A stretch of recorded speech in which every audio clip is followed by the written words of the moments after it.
और क्या क्या। सबसे पहली चीज, अभी हम लोग क्वेश्चन पेपर कैसा सॉल्व करेंगे आप लोगों को एक छोटा सा समझा दूंगा मैं। जैसा कि हमारे पास पीडीएफ है, पीडीएफ में जैसा कि एक क्वेश्चन, हम लोग एक क्वेश्चन ले लेंगे, क्वेश्चन लिए बाद उसके कितने चार ऑप्शंस होगा। चार ऑप्शंस में आपको आएगा एक आंसर आएगा ए। ठीक है, अब एक सुजात सर क्या करेंगे, सबसे पहले क्वेश्चन पढ़ेंगे, फिर आपको आंसर सॉल्व करेंगे। आंसर का आप लोगों को नोट मिल जाएगा। ये पीडीएफ आप लोगों के पास कभी भी रहेगा, इजीली आप लोगों को नोट मिल जाएगा। उसी के साथ में सुजात सर बाकी के तीन आंसर्स भी आप लोगों को एक्सप्लेन करेंगे। तो ये तीन आंसर्स का आप लोगों को नोट नहीं मिलेगा। तो आप लोग क्या करिए, ये जो जैसा कि अभी बी वाला है, बी वाले का लिख के उसके बाजू का है ना एक नोट लिख लीजिए। तो एक महीने में अगर अपन है ना एक 300 क्वेश्चन भी अगर एक सब्जेक्ट में सॉल्व करें, 30 क्वेश्चन अपन डेली सॉल्व करें, 15 डेज का एक सब्जेक्ट होगा। एक आपको 450 हो गए क्वेश्चन, लेकिन मैं 300 पकड़ रहा हूँ। जैसा कि अगर आप एक सब्जेक्ट में अगर 300 भी करें, उसके साथ में अगर आपने ये टोटली ये तीन के भी अगर नोट्स रह गए, तो 1200 क्वेश्चन खाली एक सब्जेक्ट में होगा। इजीली क्रैक कर सकेंगे अपन। तो बेहतर है आप लोग जहन में ये रखिए। अभी ए के बारे में तो सर बोल देंगे, ए का जो अपना आंसर है वो आंसर आप लोगों को मिल जाएगा, इसकी नोट भी मिल जाएगी आप लोगों को पीडीएफ में। इसको लिखना जरूरी नहीं है। लिखना क्या जरूरी है, जो ये रॉन्ग आंसर्स है ना ये लिख लीजिए इसके बारे में। तो इसके बारे में अगर इन द सेंस कभी अगर अपने को क्वेश्चन आया, इसके ए वाले का अगर आंसर नहीं, इसके बारे में क्वेश्चन नहीं आया, अगर ये तीन में से कुछ क्वेश्चन आया, तो आपको तीन के बारे में भी मालूम रहता। तो ये जहन में रख के चलिए, ठीक है।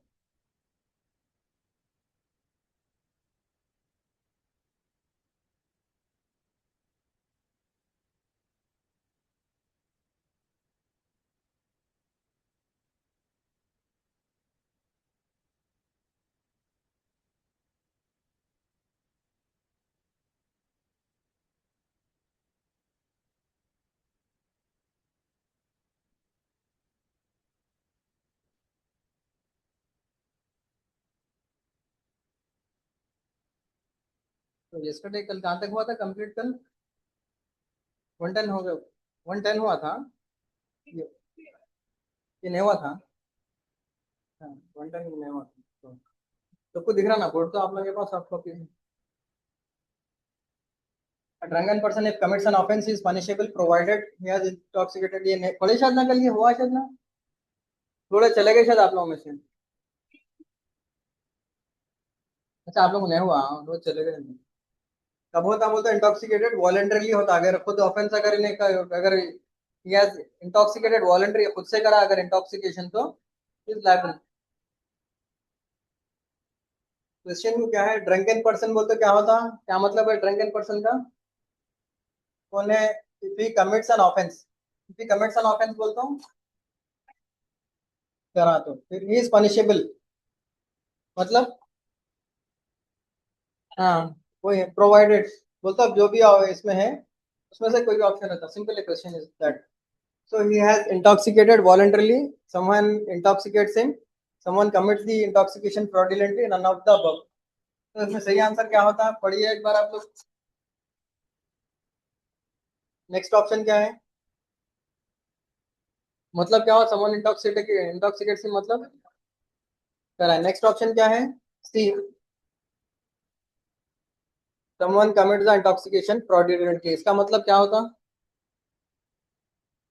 कोई इसको जहाँ अनजान इसको जो है मालूम नहीं, फ्रॉड करते कोई भी चीज में तो फ्रॉडुलेंटली उसको नहीं मालूम है, जैसा उसको कोई पिला दिए पानी है कुछ मिक्स करके या जूस है कुछ भी करके इसको पिला दिया करते, तो उसको मालूम नहीं होता फ्रॉडुलेंटली एंड वाइगेरियसली अपन जैसा बोले, that is in that condition. So in that condition also is he will not be punished, right?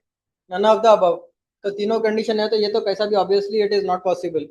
तो इन तीनों में अगर देखे तो कैसा होता, बोलते समवन इंटॉक्सिकेट्स हिम, अगर कोई इंटॉक्सिकेशन करे तो जो है फिर उन्हें डायरेक्टली रिलायबल नहीं होता।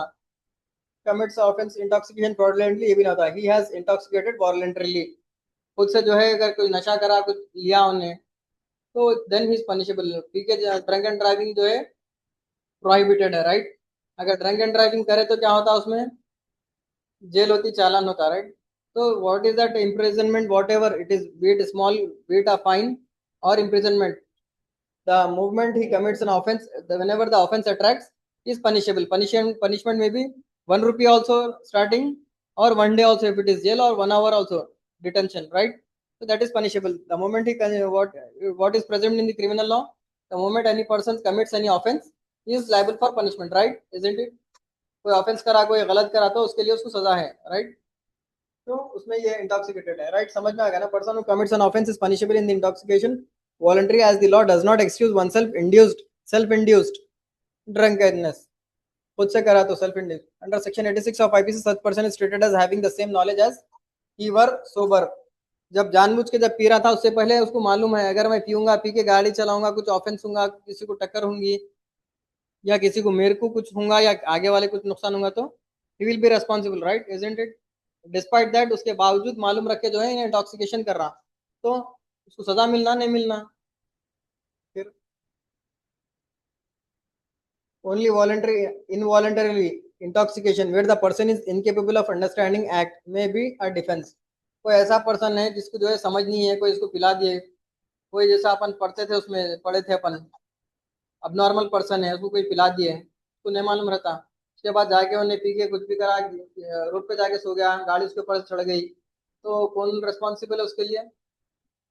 वही अगर कोई आदमी पी के वॉलंटरली पी के बीच में रास्ते में जाके सो गया, अगर उसको कोई टांग पे चढ़ा दिया, कुछ भी हुआ, तो कौन रेस्पॉन्सिबल है उसके? या उन्हें टक्कर मारा किसको, तो कैसा होता? कैसा भी हो उन्हें रेस्पॉन्सिबल उसके लिए, not the other person, right?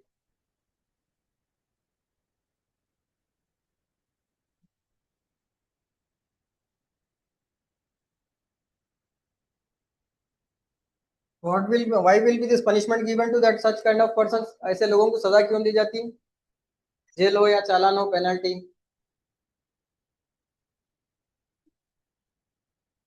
so that next time he should not do, right? And to prevent some other person's life। अगर उसको वो टाइम में अगर अरेस्ट नहीं करे, नहीं बिठाए, क्या करते पुलिस वाले अमूमन? जब भी ऐसा होता पकड़ के सुबह तक पुलिस स्टेशन में बिठाते, बिठा के कोर्ट में प्रोड्यूस करके जब चालान पे करके या उसके कोई भी घर वाले आके श्योरिटी पे करे, जेल रही करते। क्यों बोलो? अगर रात में उसको जब भी वैसे छोड़ दे तो क्या होता? फिर उन्हें टक्कर मारता, किसी को मारता, कुछ भी कर सकता, he attack his family also, that will be generally, isn't it? जाता है, he will attack his family, his wife, children, he will fight with some other persons. उससे क्या होता? दूसरे, that will give right to some other crime. उससे क्या होता? दूसरे आगे वालों को फिर नुकसान होता, फिर जो है दूसरे केसेस होते हैं। 111, okay.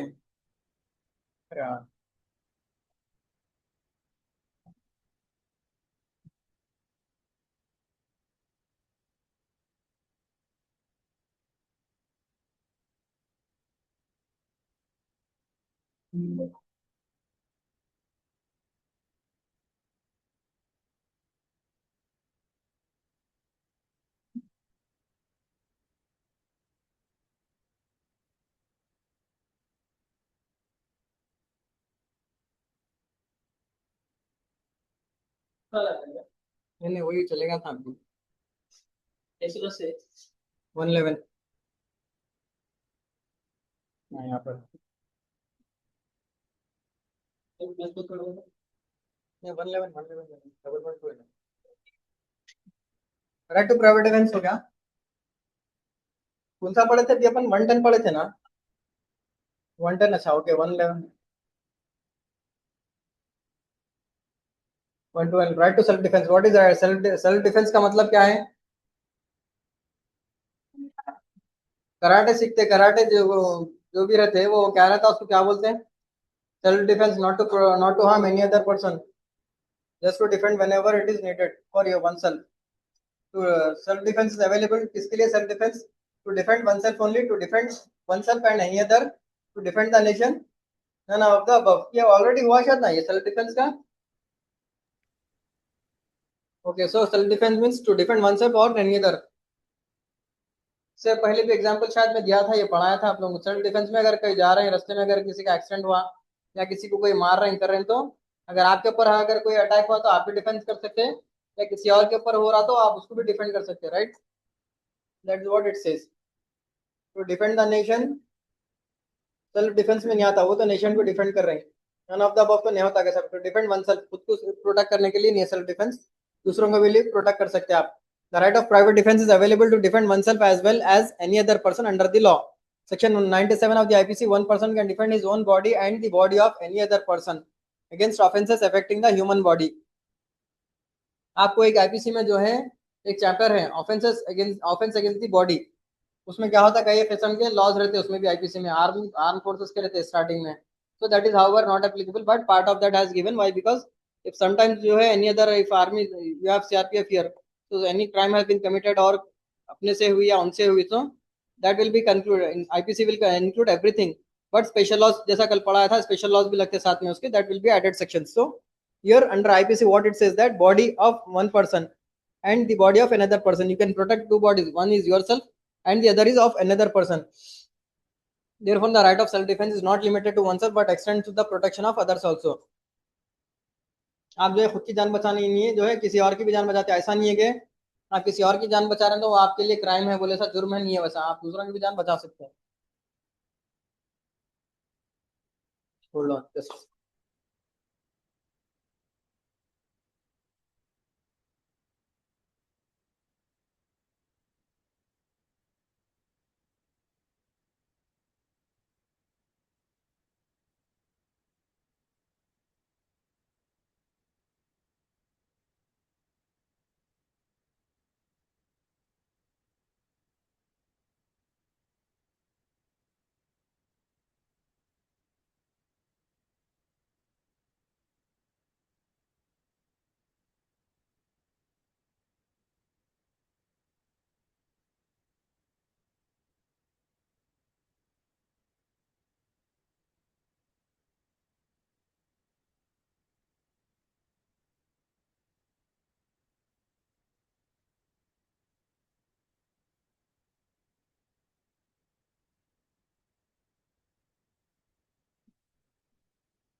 so next is criminal trespass takes place on your property you have. Criminal trespass का पढ़े थे ना अपन. What is criminal trespass पढ़े ना. Okay, I'll tell you. I've given पढ़ाया मैं पहले दूसरे एग्जाम्पल में दिया था आपको. क्रिमिनल ट्रेसपास क्या है बोले तो the right to defend your property. आपके अगर कोई प्लॉट है या घर है, तो ये आपके घर में अगर आ रहा, बाउंड्री में आ रहा है या घर में आया आपके अंडर हुआ, तो उसको जो है ट्रेसपास बोलते हैं, क्रिमिनल ट्रेसपास होता. No right of defend, no right to defend the property but only to complainant. ये क्या है, डिफेंड प्रॉपर्टी को करने के लिए नहीं, जो कि खाली सिर्फ किसके पास है राइट, किसके पास रहता है, कंप्लेनेंट के लिए, जिसका घर है, जिसकी प्रॉपर्टी रही, उसके पास ये राइट रहता. कॉल द पुलिस, इसमें क्या क्या ऑप्शन है. No right to defend the property but only to complaint. Property defend नहीं करना है, खाली जो है कंप्लेंट करना है. हो सकता है क्या, नहीं होता, आपको खुद को भी डिफेंड भी करना है. If attacks what will you do, इसमें दो चीजें भी हो सकती है, आपके ऊपर अटैक भी कर सकता है, आपको जब एंटर हुआ तो कुछ भी कर सकता है. फर्स्ट तो एंटर रखा, कदम रखा, एंटर हुआ, that is criminal trespass. And whatsoever the next proceeding sections will attract whatsoever he has done after entering your premises. Next, call the police and do not do anything to the offender. ऐसा हो सकता है क्या, police को बुला के उसको कुछ भी ना करो, कॉल के ऊपर है, पुलिस पूछती ना कुछ करना नहीं करना क्या है बोल के, एक्शन तो होगा, क्रिमिनल लायबिलिटी है. अगर आप नहीं बोले, आपके ऊपर जो अटैक हुआ, तो जो है पुलिस आपके लिए, आपकी तरफ से स्टेट गवर्नमेंट केस लड़ती है, वो केस कंपल्सरी कैसा भी बुक होता हो और उसको सजा मिलती है. None of the above as usual it is giving, that is however not convenient. So the right, इसमें क्या है, the right to defend your property, criminal trespass, property को डिफेंड करना बोल के आपकी. जनरली प्रिजम्पशन ये रखना कि क्रिमिनल ट्रेसपास मतलब जो है, आपकी प्रॉपर्टी अगर कोई कब्जा हो रही, तो आपको उसका पूरा फंडामेंटल राइट है कि जो है right to property, though it is not a fundamental right, that is legal right. So in order to protect your property what you can do, you can defend yourself to what extent harm is caused, and in order to avoid from next time coming into the property, you can make a restraint through the police, call to the police and give the complaint to the police.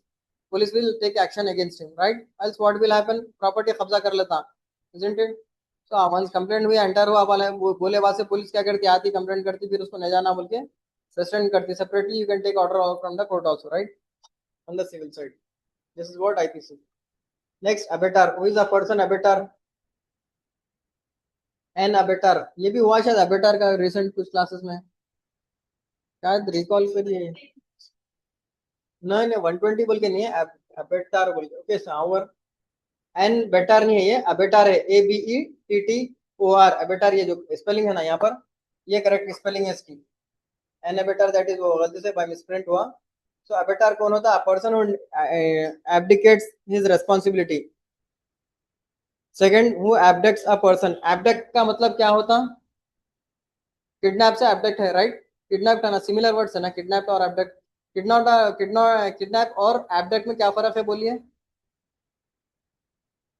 Kid बोल तो kidnap, nap, kid, KID word, kid का मतलब क्या होता? बच्चे। Kidnap का मतलब छोटे बच्चों का किडनैप होता है। और बड़े बच्चों का, बड़े कोई रहे समझो, suppose a person is male और फीमेल, बड़े रहे मेजर है तो उनका एबडक्शन होता, राइट? जनरली छोटे रहो बड़े रहो अपने कहने किडनैप बोलते, right?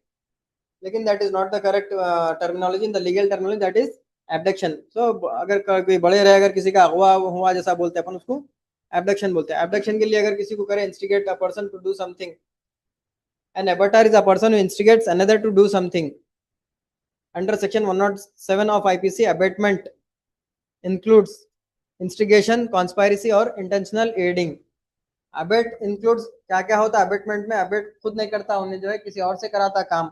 What ever the crime he has to carry out, instigation होता है इसमें किसी को उकसाना, कोई क्राइम करने के लिए। ऐसा अपन पढ़े थे डॉरी, क्या है, डाउरी डेथ में इंस्टिगेट कर रहे हैं, directly he is not involve, he is telling some other person to why don't you commit the suicide, why don't you, he is not, अगर खुद से जो है मार रहा नहीं उसको, ने उसको इंस्टिगेट, उसको चढ़ा रहा, उसको उकसा रहा, मर जाओ बोल के, मर जाने के लिए बोल रहा है, किसी और से बोलने लगा रहा। Next is conspiracy. कॉन्स्पायरेसी में इन्वॉल्व होना क्या है? डायरेक्टली इन्वॉल्व भी नहीं होकर प्लान हैच करके, चार जने रहे, इन्हें नहीं करा लेकिन some other person he is not doing but some other people are doing along with him, right? और intentional aiding, deliberately he is aiding. Aiding का मतलब क्या होता है? एड करने का लीगल टर्मिनोलॉजी में मतलब क्या होता है लॉ में? Aid, aiding. Support support. Aid मतलब किसी को जो है कोई भी किस्म की जो है उसको, अगर घर से भागा हुआ है, हार्बरिंग बोलते हैं उसको, प्रोटेक्शन देना या पैसों से उसको मदद करना या किसी भी किस्म से मदद करना, उसको एड बोलते हैं। एड फर्स्ट एड बोलते हैं अपन। क्या है? What will be the first aid? First aid कहा, क्या है, किसको बोलते हैं फर्स्ट एड बोलिए? एक्सीडेंट हो या कुछ मार लगा तो फर्स्ट एड करते हैं, right? So first aid, what will be the first aid? Be any serious offence, how serious the injury may be. The first hour will be, what will be the first hour after the accident called? Golden hour। 1 घंटे में अगर पहुंचा दवाखाने को, जो भी हुआ doctors कुछ भी कर सकते, तो 1 घंटे के अंदर करते। देर हुई तो that will not be under the golden hour, take a note, wait for 5 minutes.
That is the word we came till aiding, right?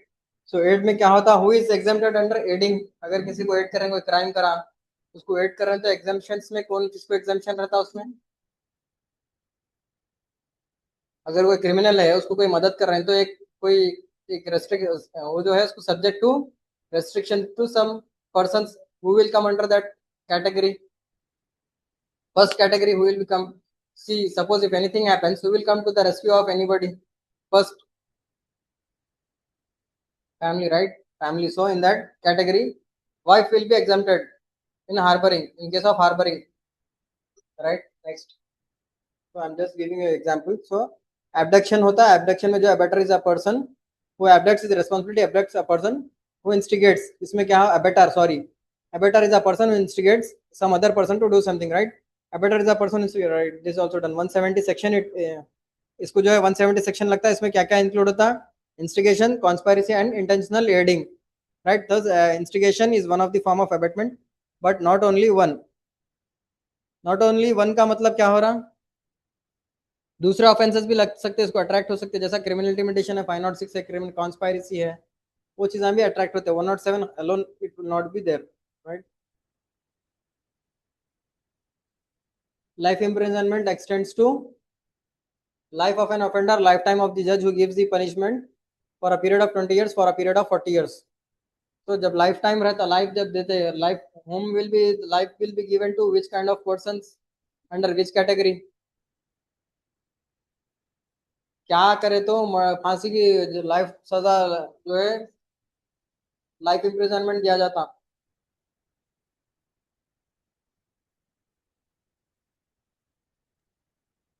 waging war against the state, and is a serial offender, is killing some person. Again, second time he is killing another person. So even if first time if it is proved, then punishment will be given 10 years or 20 years. Basically 20 years will be given, and life also extends to life till death, right? These all things should be in mind. So 40 years नहीं देते कभी भी. Why 20 years क्यों बोल रहे हैं अपन? यहाँ पर बोलते 20 years दिया हुआ है ऑप्शन में आपको. लाइफ मतलब जनरली 20 years होता है, basic assumption. Second is minimum अगर कम से कम दी जाती तो 10 years होती, मैक्सिमम अगर दी जाती तो लाइफ टिल डेथ होती, right? So in between it is 20 years. So you should remember 20 years. Life of an offender ये भी नहीं होता. लाइफ टाइम ऑफ द जज who gives the imprisonment punishment. जज साहब जब तक जिंदा रहेंगे, जब तक इन्हें जेल में रहना बोलता हूँ, that is not justifiable, right? Next, criminal conspiracy. अभी बोला मैं आपको क्रिमिनल कॉन्स्पायरेसी क्या होती है. बोलिए क्रिमिनल कॉन्स्पायरेसी क्या होती है. Daily I am telling this. Anyone conspiracy? Conspire, हाँ, जोर से बोलिए sir. Right, conspiracy involving in criminal liability to extend some to the correct. So minimum number of persons कितने रहते हैं कॉन्स्पायरेसी करने के लिए? कॉन्स्पायरेसी में minimum 2, right? At least 5, that is not possible. None of the above. 5 भी रह सकते हैं, लेकिन मिनिमम पूछ रहा है यहाँ पर. Involves criminal conspiracy involves at least 4, at least 2 persons, at least 5 persons, none of the above. At least जब बोल रहा तो 2 पर्संस होते, right? Note, yes, criminal conspiracy involves at least 2 persons. Section 120A of IPC. ये sections भी अच्छा याद रखिए, sections और criminal conspiracy underline कर लिया, highlight करिए अगर highlighter है तो. 120A criminal conspiracy IPC. It is defined as an agreement between 2 or more persons to do an illegal act or legal act by illegal means. Agreement का मतलब क्या होता है? पेपर पे कर सकते हैं agreement, इन लोग कर सकते हैं, क्या agreement करने को कुछ भी, they can write anything, but that is not, कानून की नजर में वो बेमायने है. That is not acceptable under any. That also covers under contract बोल के, कॉन्ट्रैक्ट एक्ट बोल के रहता है, जैसा आपको आईपीसी है, कॉन्ट्रैक्ट्स एग्रीमेंट्स रहते हैं, उसमें जो है दैट इज वॉइड और वॉइडेबल. मतलब since the beginning that is void, जो है शुरू से काबिल कबूल नहीं होता. अगर कोई ऐसा एग्रीमेंट भी बनाए तो that is created illegal. That is illegal means बोल के बोला, बाय लीगल मीन्स. तो ओरल एग्रीमेंट रहता है, करेंगे कुछ क्राइम करेंगे, बैंक लूटेंगे या किसी को मारेंगे, कुछ करेंगे, what ever the plan they hatch, that is called criminal conspiracy between or among 2 or more persons, right? Next, the word sedition means. sedition पढ़े, बोलिए sedition. बोलिए sedition. बोल रहे थे आज भी बोले, अपन डिस्कस करें, तो ये बोले थे sedition. बोल रहा हूँ, परसों भी बोला sedition. Anyone from online? Sedition, waging war against the country and sedition, कोई हेट स्पीच दिए, कुछ भी बोले. Bringing hatred towards the government. Seduces an innocent. Innocent को सेड्यूस करना मतलब वही जैसा उकसाना जैसा है, उसको क्या बोलते हैं, उकसा रहे हैं उसको जो है, करो बोल के वैसा कर रहे हैं, तो क्रिएट डिस्टर्बेंस. डिस्टर्बेंस क्रिएट कर रहे हैं. कैसा होता है डिस्टर्बेंस क्रिएट का मतलब क्या है? क्लास चल रही, कोई बात ना कर रहे हैं, क्लास डिस्टर्ब होती है, right? That is also not applicable. None of the above, so that is not our, that is nowhere. Yes, the word sedition means bringing or attempting to bring hatred or contempt or dissatisfaction towards the government. Government, in case it is what generally government refers to public, whom the country is, बोले थे अपन, for the people, by the people, of the people. Government किसकी है? Public के लिए है. सरकार किसके लिए? अपने लिए, अपने लिए काम कर रही है. So towards the government means directly or indirectly towards the government, it will have impact on the government, right? Law and order, who will be responsible for the law and order? Government, right? So that will have impact on the government, so that is there. Section 124 IPC, it includes acts done by the words, signs or representations that create such feeling. क्या क्या हो रहा है इसमें? Words, representations, science. Example बोलिए इसका. Word, sign और representation का मतलब क्या होता है? यहाँ पर किसी को इंस्टिगेट कर रहे हैं,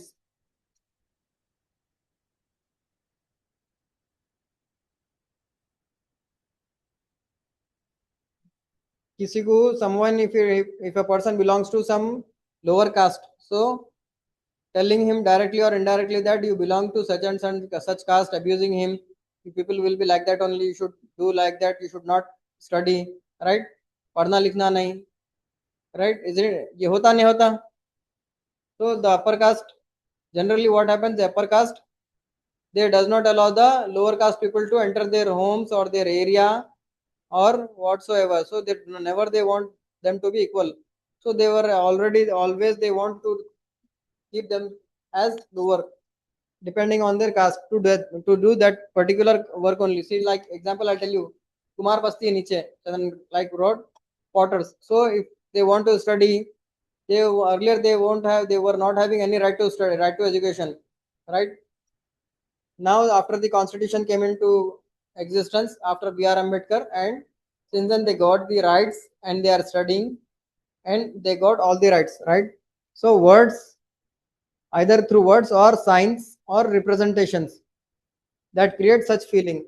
Suppose they are writing something giving representation in the university that there should be no reservation for the lower caste, there should be equality, right?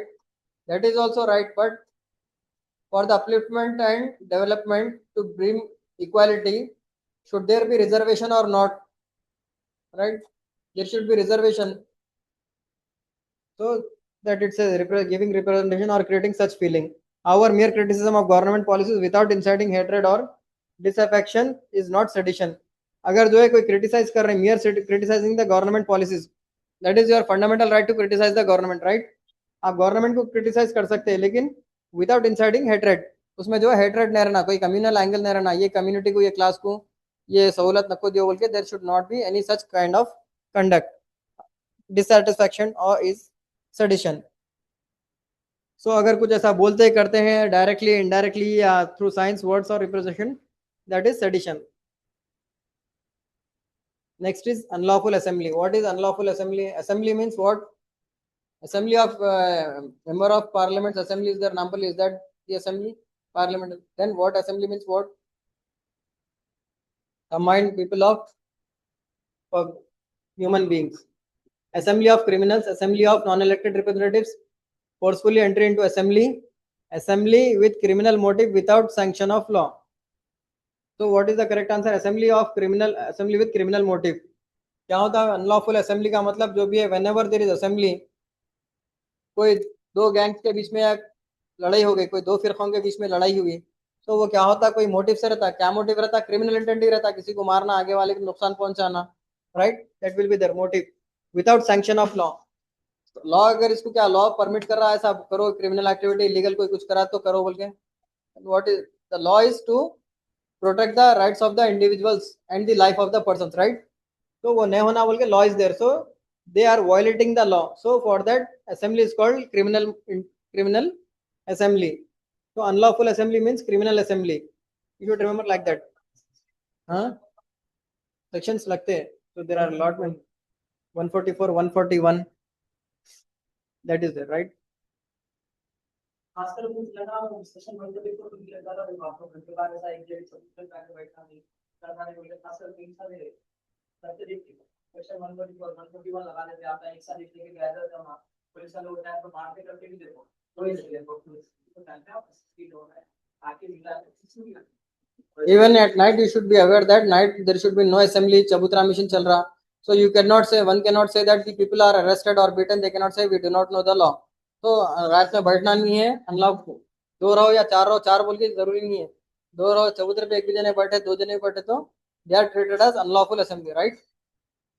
That is the section 144. Next, it is giving brief in this section 141. Unlawful assembly must contain at least 2 or more persons, 4 or more persons, 5 or more persons, none of the above. Generally क्या होता है 144 dacoity में कितने person होते हैं? Related it is related dacoity 5 और more person. Dacoity में कितने होते हैं पर्सन? 5. अगर रॉबरी रहे तो कितने होते हैं? हाँ 4. Under law as an unlawful assembly consists at least of 5 or more persons under section 141 IPC. An assembly of 5 or more persons with common unlawful object is required. Thus an assembly of less than 5 persons cannot be termed as unlawful assembly. 5 से कम अगर कोई ठहरे लोग तो जो है unlawful assembly नहीं होती, उसमें कुछ नहीं कर सकते. नॉर्मल टाइम में ये टाइम ऐसा गड़बड़ेंगे टाइम ठहरे या रात में ठहरे तो even 2 persons are also responsible during the time whatever the set fixed by the police, right. तो जनरली आप डे टाइम में ठहरे या नॉर्मल टाइम में रात के 8 बज रहे हैं 9 बज रहे हैं, till that time you can stand. After that 10 PM you are not allowed, right. And 10 PM के बाद का लॉ क्या है? You can not even visit the your relatives also after 10 PM. That is also offense, right? You know, 10 बजे के बाद भी आप रिश्तेदार को घर पे ले जा सकते हैं. Likewise, there are many fundamental rights.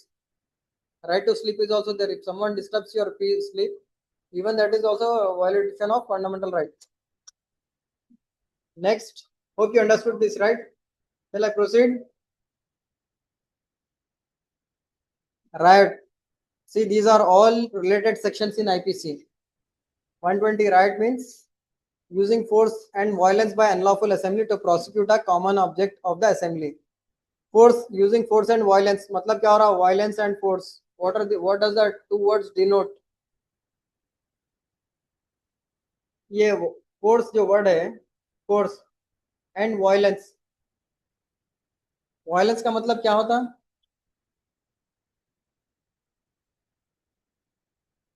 Violence and force by unlawful assembly. Lawful assembly, what is lawful? Now tell me, unlawful assembly, you know what is lawful assembly? Lawful assembly का मतलब बोलिए. unlawful तो पढ़ ली जब से अपन. unlawful का opposite lawful होता. unlawful assembly में कितने जने रहना है? 5. अगर 5 से कम रहे तो नहीं होती. So that is lawful assembly, right? That is the basic difference.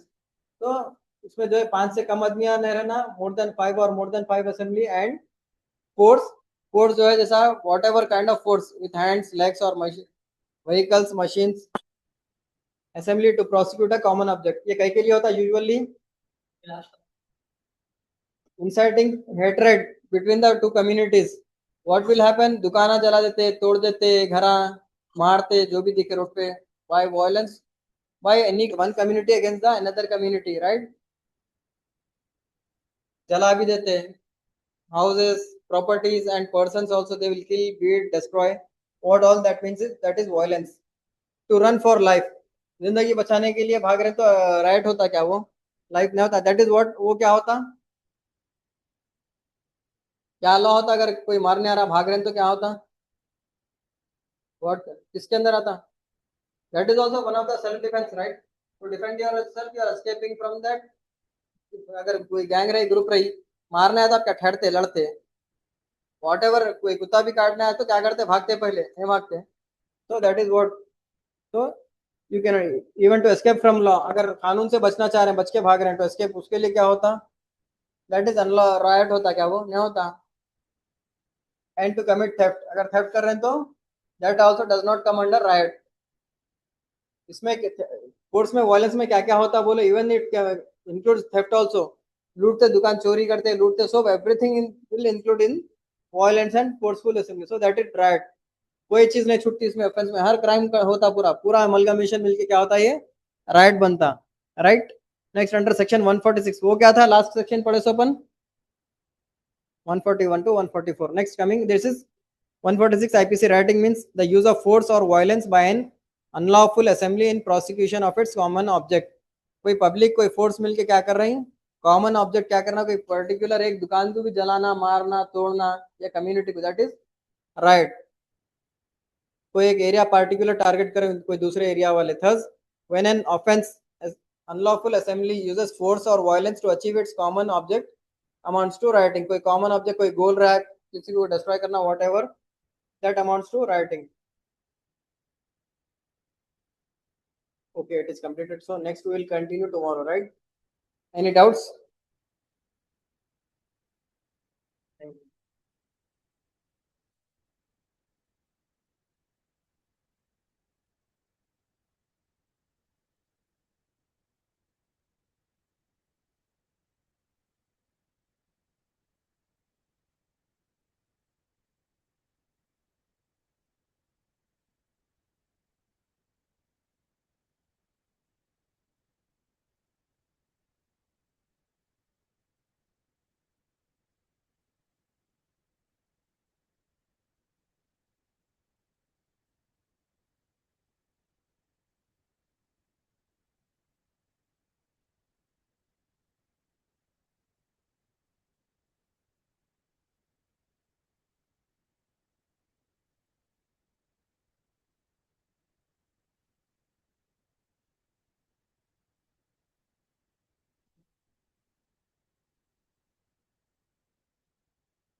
Yes. Assalamu alaikum everyone. Let's start with Bismillah.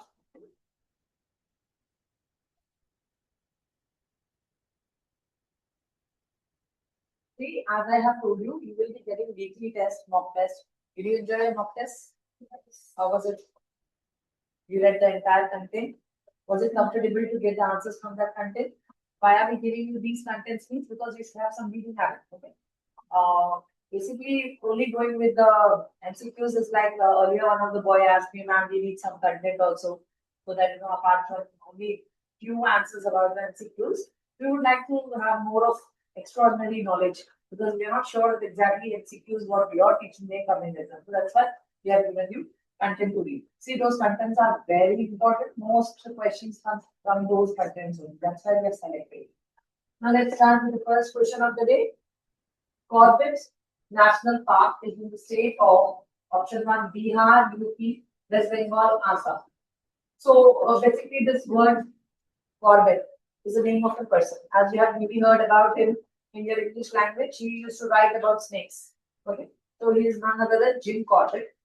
Because of his name, we got to keep this national park name in our country in the area state of Uttarakhand. Okay. Very important information about this. It is the first national park of India which was established in 1936. Please make a note. This is very important. They can ask you either the year, okay, or either the location, or which is the first one, the original name of that particular national park. There are so many national parks. Okay, but which is the first one is very important to make a note.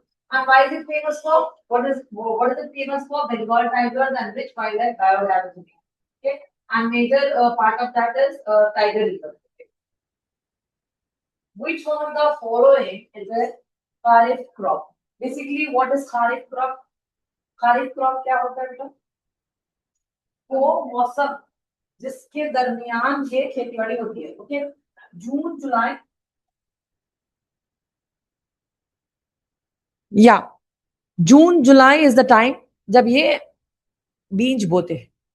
ये वो सारे अनाज है जो जून जुलाई में इसकी काश्त की जाती है ना. हाँ, इसको मतलब खेती की जाती है, इसकी सोइंग ऑफ सीड की जाती है. और जब इसका अनाज जब बन जाता है, जब इसकी पीक पक जाती है, तो इसको काट दिया जाता। कौन से महीने में काटा जाता है, ये चीज रखना है आपको, क्योंकि पीरियड आपको पूछा जा सकता, अनाज क्या चीज ग्रो होती ये पूछा जा सकता। ओके, तो आपको ये जानना है कि पहले तो खारिफ क्रॉप किसको बोलते हैं, वो सीजन जिसमें ये बनते हैं। सीजन का ड्यूरेशन बताइए आप, जून जुलाई से ये बिगिन होता है, अक्टूबर तक ये चलता है। और वैरायटी ऑफ ग्रेन्स इसमें बनते हैं। ओके, चलिए देखते हैं कौन से ग्रेन्स बनते हैं। यहाँ पर बताया जा रहा है राइस, मिलेट्स, मेज एंड कॉटन। ऑप्शन कौन सा करेक्ट होगा, any idea? All of this. Okay, millets किसको कहते हैं बच्चों? बाजरा, छोटे छोटे grains. Okay, quinoa kind of जो छोटे ग्रेन होते उनको ये मिलेट्स में आ जाती है, ठीक है ना।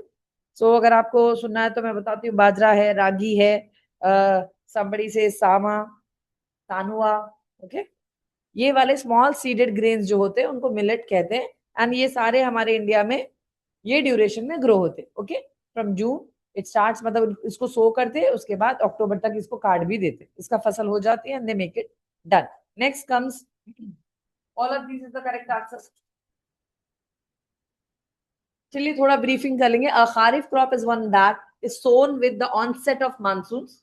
ऑनसेट, शुरुआत of monsoons around June and harvested in September October. It depends कि जब वो पक जाता है then they cut it off. Next is इसके कॉमन क्रॉप्स के बारे में नोटिफिकेशन कर लीजिए, क्या क्या है। राइस है, मेज है, कॉटन है, सोयाबीन है, शुगर केन है। Okay, next question. अगेन ये थोड़ा देखिए राबी पे है। What is rabi ma'am? Rabi भी एक सीजन, ये सीजन सर्दियों से शुरू होगा और मार्च में आके खत्म होता। तो जैसे ही ये लोग खारिफ क्रॉप्स काट चुके होते, ये लोग की काश्तकारी राबी क्रॉप्स पे डाइवर्ट हो जाती। ओके ना, वो लोग अपना हार्वेस्ट कटिंग करते, उसकी क्लीनिंग विनोइंग वो सब होते रहता। एंड उस दरमियान में जैसा उनकी जमीन साफ हो गई, उसको फिर से प्लॉगिंग करेंगे और ये वाले क्रॉप का स्टार्ट हो जाएगा प्रोसेस। नेक्स्ट, इसके अंदर अब क्या पूछा जा रहा, which one of the following is rabi crop? Let's see, wheat and mustard, rice, gram and linseed, both A and C. Now, what is the correct answer? A and C. Let me scroll down for you. A is wheat and mustard. C is gram and linseed. Okay, now this is what? Let's check. I know that everybody knows what is wheat and mustard. नहीं भी तो मैं बता दूं, गेहूं और राई जो होती है ना, yes or no? राई को कहते हैं मस्टर्ड। आपके सबके घरों में राई होगी, yes? तो गेहूं और राई, और अपने ग्राम सबको मालूम है, दालें सारी तरह की दालें, सारा कुछ, तुअर दाल, मसूर दाल, उड़द दाल, ये सारे कुछ ग्राम के अंडर आ जाएंगे। एंड और भी थोड़ी चीजें हैं, जैसे कि स्पेसिफिकेशन इसकी देखिए, ये खास तौर पे सर्दी के मौसम में बनाई जाती है। इसके लिए थोड़ा कूल वेदर होना जरूरी रहता है इन चीजों के लिए। तो आपको ये याद रखना चाहिए कि राबी वो क्रॉप्स है जो सर्द मौसम में बनते हैं, ओके, ग्रो होते हैं। तो उसका पीरियड आपको पूछा जाए अगर, तो आपको बता रहा है कि अक्टूबर से जहां ये खत्म होते हैं खारिफ, वहां पे राबी शुरू होते हैं, और ये यहाँ से अक्टूबर से लेकर मार्च तक चलेंगे। उसके बाद जब इनकी मार्च में जब इनकी पीक बन जाती है, मार्च में इसकी हार्वेस्टिंग भी हो जाती है। ओके, आई बात समझ में? हार्वेस्टिंग क्या है मैम? कटाई, उसकी कटाई हो जाती है, ठीक है। अब इसके अंदर देख लो आप, कभी कभी होता है मार्च में होता है, अप्रैल, मार्च अप्रैल, तो हम ये याद रख लीजिए बस आप, अक्टूबर दिसंबर में इसकी सोइंग होगी और मार्च अप्रैल में कटाई हो जाएगी। ओके ना। अब इनमें क्या क्या आते हैं मैम, चलिए देख लेंगे। व्हीट, बार्ली, ग्राम, मस्टर्ड, ओट्स, ऐसे वजह की चीजें उस जमाने में बनेंगी सर्दी के मौसम में, ठीक है। These crops require cooler temperature, ये बात याद रखनी चाहिए कि राबी के मौसम में कूल टेम्परेचर की, वो वाले क्रॉप्स जिनको कूल टेम्परेचर चाहिए वो none other than rabi crops रहेंगे। ओके, चलिए माउंट आबू, बहुत सारे जनों ने नाम सुना होगा। Yes, mount Abu is famous for what? Dilwara Jain temple. अब ये थोड़ा रिलीजियस क्वेश्चन आ गया है, Vishwanath temple, Surya temple, none. तो इसका करेक्ट आंसर है दिलवारा टेम्पल। ये हिंदुओं का, सॉरी एक्चुअली तो जैन भी हिंदू में इंक्लूसिव है लॉ के हिसाब से। Whenever you will go to study Hindu law इंशाल्लाह इन द फ्यूचर, तो आपको पता चलेगा कि हिंदू के कैटेगरी में सब आ जाते, हिंदू भी आएगा, जैन भी आएगा, सिख भी आएगा, एंड अदर देन दैट जो कि मुसलमान और क्रिश्चियन और पारसी यहूदी जो भी है नहीं है, वो सारे भी हिंदू के डेफिनेशन में गिरेंगे। Afterwards we will study about that. तो Jain is also a Hindu group हो गया। Mount Abu is famous for hill station. Obviously वो लोकेशन इतना खूबसूरत है, हिली एरिया है। तो हिल स्टेशन के लिए मशहूर है। एंड कौन से एरियाज आ रहे हैं ma'am? Hill station in Rajasthan, offering a cool climate in the desert state. Coming to next, what are the attractions over there? Attractions जिन चीजों को देखकर आप मुतासिर हो जाते हैं, जिनको देख के आपको देखना आपको पसंद है, घूमना पसंद है, ऐसी जगह है, इलाके, ठीक है, वो सारे कहाँ पर है? देखिए दिलवारा टेम्पल एक उसमें से एक इलाका है जहां पर लोग जाना पसंद करते, यू नो, हम जैसा कोई, आप समझ सकते हैं हमारे पास 7 टूम्स है हैदराबाद में, वैसा ही कुछ इलाका है ये भी, ठीक है ना। नकी लेक एक लेक है जहां पर बोटिंग करना पसंद करते हैं। We people in Hyderabad we have tankman over here, we usually love to go there, have a short time like a corniche it is, हमको वॉक करना पसंद होता है, बोटिंग पसंद आती है, सिमिलर ऐसा ही सीन यहाँ पर भी है। चलिए वाइल्ड लाइफ सेंचुरी, खास तौर पर यहाँ पर बहुत ज्यादा डाइवर्स फ्लोरा एंड फौना देखने को मिलता है। मैम फ्लोरा क्या है, फौना क्या है, सर पे से चले गया। प्लांट एंड एनिमल लाइफ, ठीक है ना, any doubt in this? Flora, plant life, fauna, animal life वहां पर देखने को मिलती है, डाइवर्स, तरह तरह के varieties of animals and plants you can see in that region, okay? चलिए इसका सबसे खास सिग्निफिकेंस क्या है? सिग्निफिकेंस मैम इंपॉर्टेंस क्या है भाई? देखिए पॉपुलर है किस चीज के लिए? टूरिज्म के लिए। बहुत सारे बाहर के लोग, फॉरेनर्स यहाँ पर इसकी अच्छी खूबसूरत सीन की वजह से, सीनरी की वजह से देखने घूमने आते। इट्स नॉट ओनली दैट के खाली मजहबी तौर पर आते हैं, यहाँ पर घूमने भी आते हैं। दे फील दैट उनको अच्छा लगता है यहाँ पर आकर टाइम स्पेंड करना, घूमना, ओके। एंड रिलीजियस विजिट तो ऑब्वियसली जो जैन है उनके लिए तो वो एक धार्मिक स्थान है, ठीक है ना, यानी कि उनका एक रिलीजियस लोकेशन है वो, ठीक है। ट्रैकिंग इज अगेन वहां पर जाकर घूमना। नेक्स्ट देखिए, which states get the heaviest rainfall, ये तो लोकेशन के हिसाब से। बेसिकली देखो बेटा, हमारा जो मॉनसून है, यानी बारिश का जो मौसम है, वो किस पर डिपेंड होता है? किन मॉनसून के, यानी किस साइड से जो हमारे, देखो वेस्टर्लीज ईस्टर्लीज जो हवाएं हैं, इन हवाओं पे तो निर्धारित है ये, पर इसका बेसिकली मेजर रोल कौन प्ले करते? किस साइड का, किस डायरेक्शन का यू नो मॉनसून हमारे लिए ज्यादा इफेक्टिव है? That is nothing but none other than south west, okay. तो यहाँ पर भी कुछ ऐसा ही क्वेश्चन है कि किस एरियाज में ज्यादा रेनफॉल हो सकता है, होता है। Let's check, Bengal, Assam and west coast, Rajasthan and Ladakh, plateau of Kashmir. देखिए लद्दाख प्लेट्यू तो पूरा नॉर्थ में है ना भाई, तो I don't think so south west के एरिया में कुछ पड़ रहा है यहाँ पर, है ना। मध्य प्रदेश तो हार्ट ऑफ द कंट्री है, बीच में ही है वो, छोड़ दो उसको। नन ऑफ द अबव, अब यहाँ पे नन ऑफ द अबव बोल रहे, बट हमारा देखिए Bengal, Assam and west coast, ये एरियाज में हमें हैवी रेनफॉल देखने को मिलती है, ठीक है ना। चलिए अभी इसके बारे में थोड़ा पढ़ते हैं, क्यों भाई, क्यों इतना हैवी रेन होता है। ये इससे पहले मैंने मेघालय के एक एरिया के बारे में आपको पढ़ाया था, ठीक है ना, सबसे वेटेस्ट है, बोलिए मौसियाराम। तो ये कहाँ पर लोकेटेड है? मेघालय में ही लोकेटेड है। तो वहां का मौसम ही ऐसा है बेटा, Cherrapunji, the wettest place on the earth, हमेशा बारिश होती रहती है मैक्सिमम। आसाम भी कुछ रीजंस की वजह से हैवी मानसून फेस करता है।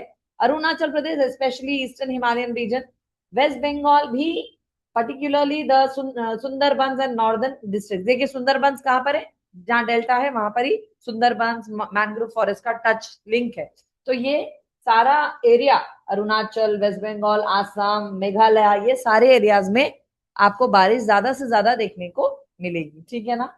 द रीजन देखिए क्या है, these reason are affected by the south west monsoon. आपको ये भी पूछा जा सकता कि कौन सा डायरेक्शन का मानसून हमारा ज्यादा इन्फ्लुएंस करता है रेनफॉल पर, ठीक है, तो ऐसे में आप साउथ वेस्ट डालेंगे, ठीक है। चलिए बहुत सारे रीजन हो सकते हैं, बेसिकली उसका जो मूवमेंट है साउथ वेस्ट मानसून, उसका प्रभाव हमारे कंट्री के ऊपर बारिशें ज्यादा लाता है।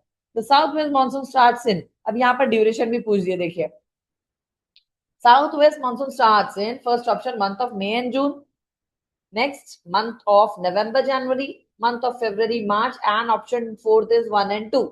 तो आप बताइए, आप अपने दिमाग से बोलिए मुझे कि मई जून और नवंबर जनवरी, क्या ये 1 और 2 का ऑप्शन सही हो सकता है? अपने दिमाग से लगाइए कुछ प्रोबेबिलिटी, पूरे कंट्री की बात हो रही है ना। देखो the south west monsoon starts in, कहाँ से शुरू होता है, कहाँ पे खत्म होता है, फिर कहाँ से शुरू होता है, फिर कहाँ पे खत्म होता है। ऐसा हो सकता है ना, एक जगह का उसका प्रभाव खत्म हो रहा है तो दूसरी जगह फिर हो रहा होता ना। देखो कुछ जगहों पर पहले हो रहा है, फिर वो खत्म होते रहता है, एक जगह से खत्म होता है दूसरी जगह रेडी रहता, पॉसिबल है ना, प्रोबेबिलिटी तो है। तो क्या दिख रहा है आपको इसमें से, कौन सा ऑप्शन सही रहेंगे? प्रोबेबली नहीं, यस, लेट्स चेक, फिर भी अपनी गलती हो सकती है, लेट्स चेक स्टिल, ओके। नहीं, May and June is the correct answer. देखो जब भी फॉरेन में जो बच्चे पढ़ते हैं उनको तो ये आइडिया मालूम नहीं चलता, क्यों? क्योंकि उनके एकेडमिक्स की सिस्टम ऐसा नहीं रहता जैसा इंडिया में रहता। ओके, हमारे पास क्या है, अप्रैल में हमारा डन पूरा एकेडमिक हो जाता और हम लोग को मई के गर्मियों की छुट्टियां मिल जाती, हमारा समर वेकेशन हो जाता।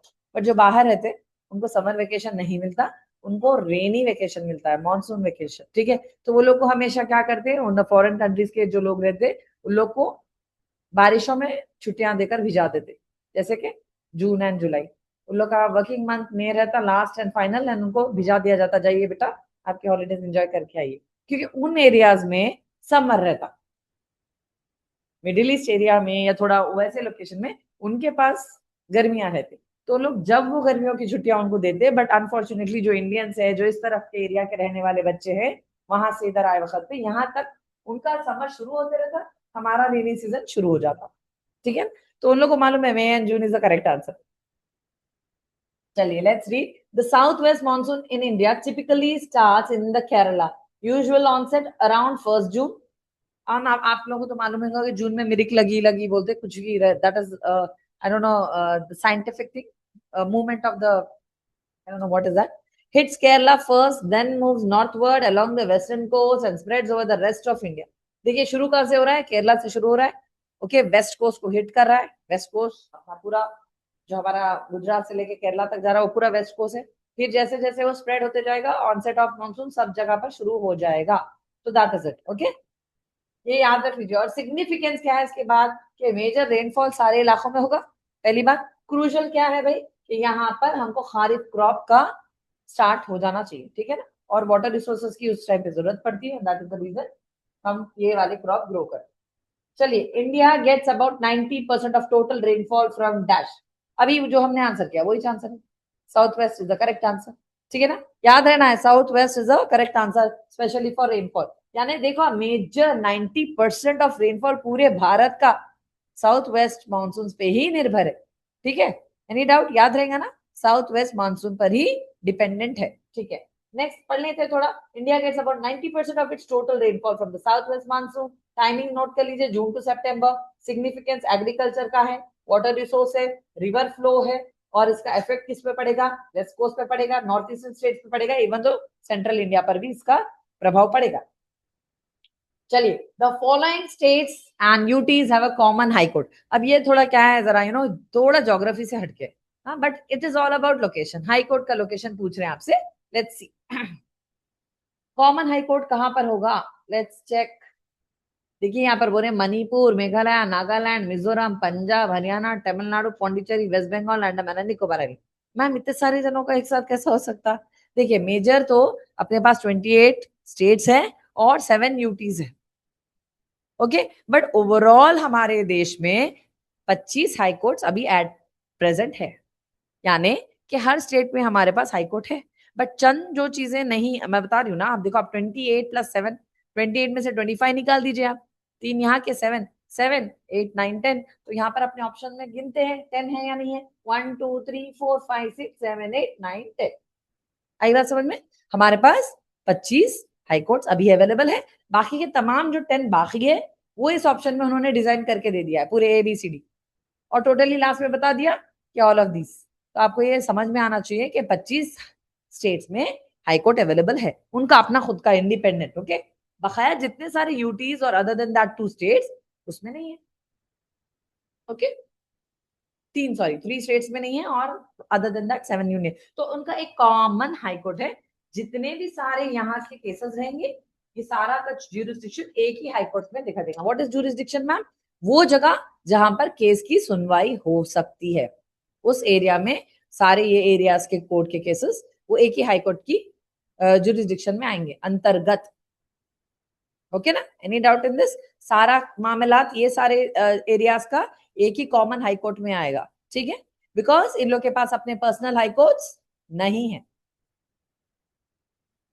या अभी तो वही है ना, ये सारे हाई कोर्ट्स का कॉमन, लोग क्या पूछ रहे हैं बेटा कि इसका कॉमन हाई कोर्ट, ये सारे कॉमन हाई कोर्ट में। You want to know the destination, where is it? Okay, I will let you know about this. Common high court कहां पर है, पढ़िए नीचे। See, in India, certain states and union territories share a common high court. Example, Punjab, Haryana, Chandigarh shares a Punjab and Haryana high court. ये points आपको note करना है, note कर लीजिए। देखिए, ऐसा है, जो 25 हाई कोर्ट्स है ना, उसी के बिटवीन हम लोग ये चीज का डिसीजन लेके ये वाले लोग जहां जहां है उनके एरिया के हाई कोर्ट क्लिक करेंगे, इनका अपना स्पेशल कुछ नहीं रहेगा। तो बता रहे हैं आपको क्या है ये, पंजाब हरियाणा चंडीगढ़, पंजाब हरियाणा हाई कोर्ट और चंडीगढ़ एक ही कॉमन हाई कोर्ट यूज करेंगे। Next, Andaman and Nicobar island and Lakshadweep Kerala के हाई कोर्ट को यूज करेंगे, ठीक है। Next, Goa and Daman Diu Dadar and Nagar Haveli Bombay high court को यूज करेंगे, ठीक है। ऐसा कर दिए, उनको अलग से नहीं दिया गया, अलग अलग अलग लोकेशन के अलग अलग जुरिडिक्शन बता दिए गए कि आप लोग यहाँ पर केस लेके जाना, आप लोग लोकेशन वाले तो आप लोग वहां पर लेके जाना, पंजाब वाले हैं तो वो फलाना हाई कोर्ट में जाना। तो ऐसा करके ये लोग डिस्ट्रीब्यूट कर दिए एरियाज को, डिफाइन कर दिया, आई मस्ट से दैट। चलिए, नेशनल फिजिकल लेबोरेटरी, मैम ये क्या है? National physical laboratory, any idea physical laboratory होता क्या है? देखिए, जहां पर डिफरेंट तरह के रिसर्चर्स होते हैं, जैसे साइंटिफिक रिसर्च है, किसी चीज पे तहकीकात होती है, कोई स्टडी बनती है, यानी कि कोई चीजों के ऊपर रिसर्च वर्क करके उनके बारे में एक्सपेरिमेंट्स किए जाते हैं। ऐसा एक लोकेशन जहां पर भारत के अंदर जो भी रिसर्च करना है, ठीक है, भारत के साइंटिस्ट बोलो या फिर स्टडी एक्सपर्टाइज लोग बोलो, सुने ना, तो उनकी जो वर्कआउट होता है वो ये लेबोरेटरी में होता है। ओके, मैं थोड़ा आपको इसके अंदर उर्दू में बता देती हूँ। देखिए, होता क्या है, measurement standards, research work, maintaining national standard, science and industry के ताल्लुक से कुछ वर्क है, तो और बहुत सारा जो आईटी टेक्नोलॉजी डेवलपमेंट है। ओके, बहुत सारे, एक आईटी बोलकर नहीं, any kind of technology what we want in India, इस लोकेशन पे इसकी स्टडी की जाती है, इसके बारे में जानकारी दी जाती है, इसके बारे में एक्सपेरिमेंट्स किए जाते हैं। हाँ, वॉट एवर जो हमारा मेजर रिसर्च ब्यूरो बोल सकते हैं इसको एक मानो में, वो है नेशनल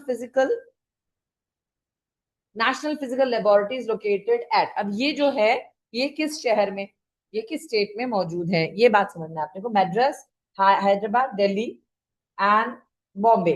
तो करेक्ट आंसर इज दिल्ली। देखिए, दिल्ली तो, न्यू दिल्ली एक तो हमारा capital, where are you going?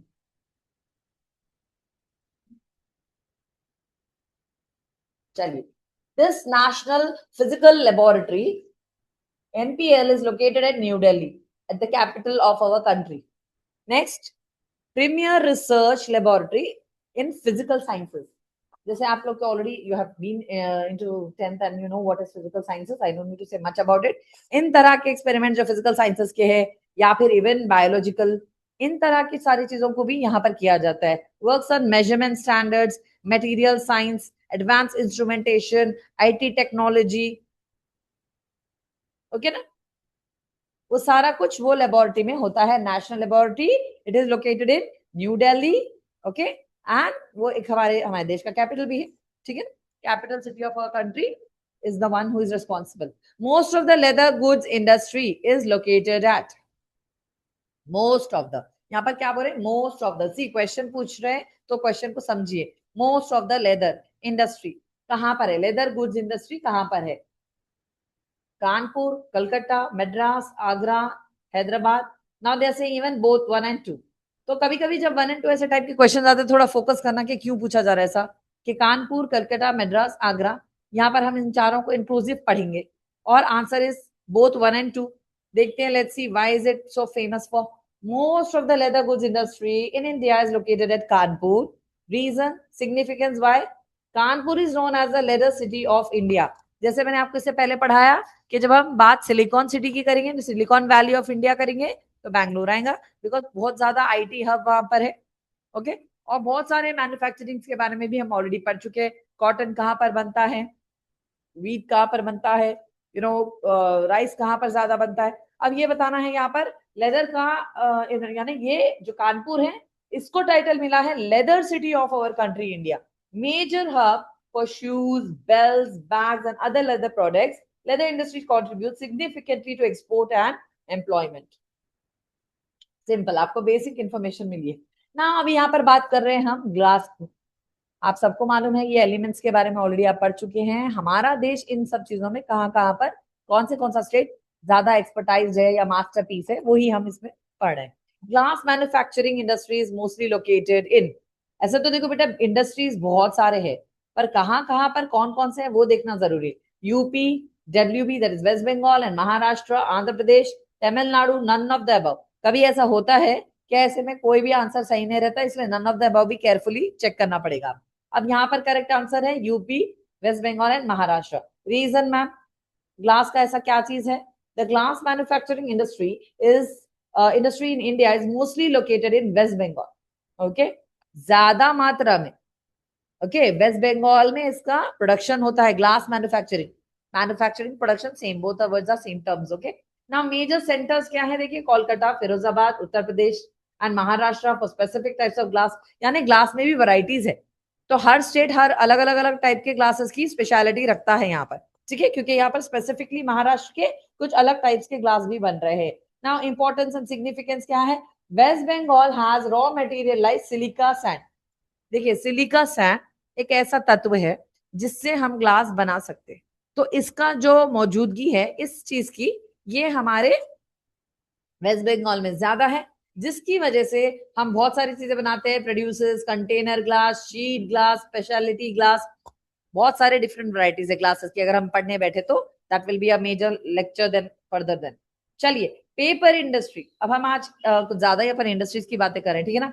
तो आपको याद रहेगा west Bengal, UP and Maharashtra के खास एरियाज में ग्लास मैन्युफैक्चरिंग ज्यादा तादाद में होती है। Okay done. Now we are coming to talk to about paper. Paper है बोले तो ज्यादा से ज्यादा सोच सकते हैं आप, पेपर किससे बनता? लकड़ी से बनता। तो ऐसा कोई जगह होना चाहिए जहन में आपके, बिठा लीजिए कि जहां पर ज्यादा से ज्यादा लकड़ी की cultivation, I mean forest area ज्यादा होना चाहिए। ऐसा कुछ गेस वर्क भी करना पड़ेगा आपको आपके लाइफ में, ठीक है ना। अब यहाँ पूछ रहे हैं कि paper industry is mostly concentrated in, तो ऐसा ही कोई लोकेशन होगा जहां पर ज्यादा वुड होगा ना। Let's check. Tamil Nadu, west Bengal, Bihar, Orissa, Assam, Maharashtra, Kerala, none of the above. यहाँ पर पूरी लाइन लगी हुई है अपने इंडिया में, यानी इतने फॉरेस्ट बंद। Obviously 60% of our country is densely populated forest. Next, West Bengal, Bihar, Odisha, Assam and Maharashtra is the correct answer here. Let's see the significance. क्या बात है क्यों? The paper industry in India is mostly concentrated in Assam. Major centers Nagaon, Jagir Road, Kachchar and other districts of Assam. Reason क्या है ma'am? Availability of raw material like bamboo and forest products. ठीक है ना, जब तक लकड़ी होगी नहीं तो पेपर बनेगा नहीं।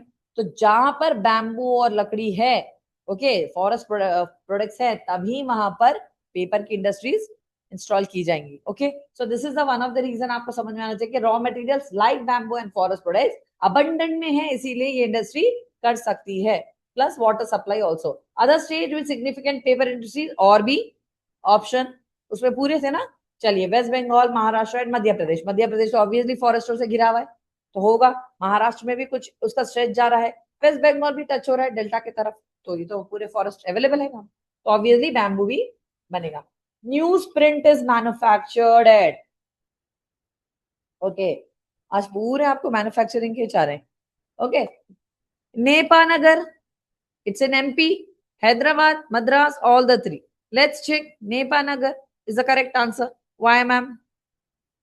Newsprint in India is primarily manufactured Bhilwara and also in West Bengal. It is the location available over there. Okay. Major newsprint producing centers, Bhilwara is in Rajasthan. Hindustan Newsprint. Okay. आपको ये नाम भी note करना चाहिए। Hindustan newsprint कहाँ का है बोले तो भी आपको आना चाहिए, राजस्थान का है, ठीक है। Next is Bhadrachalam, Telangana. AP paper mills, ये तो अपने खुद के स्टेट का है, please make a note. Bhadrachalam in Telangana, ठीक है।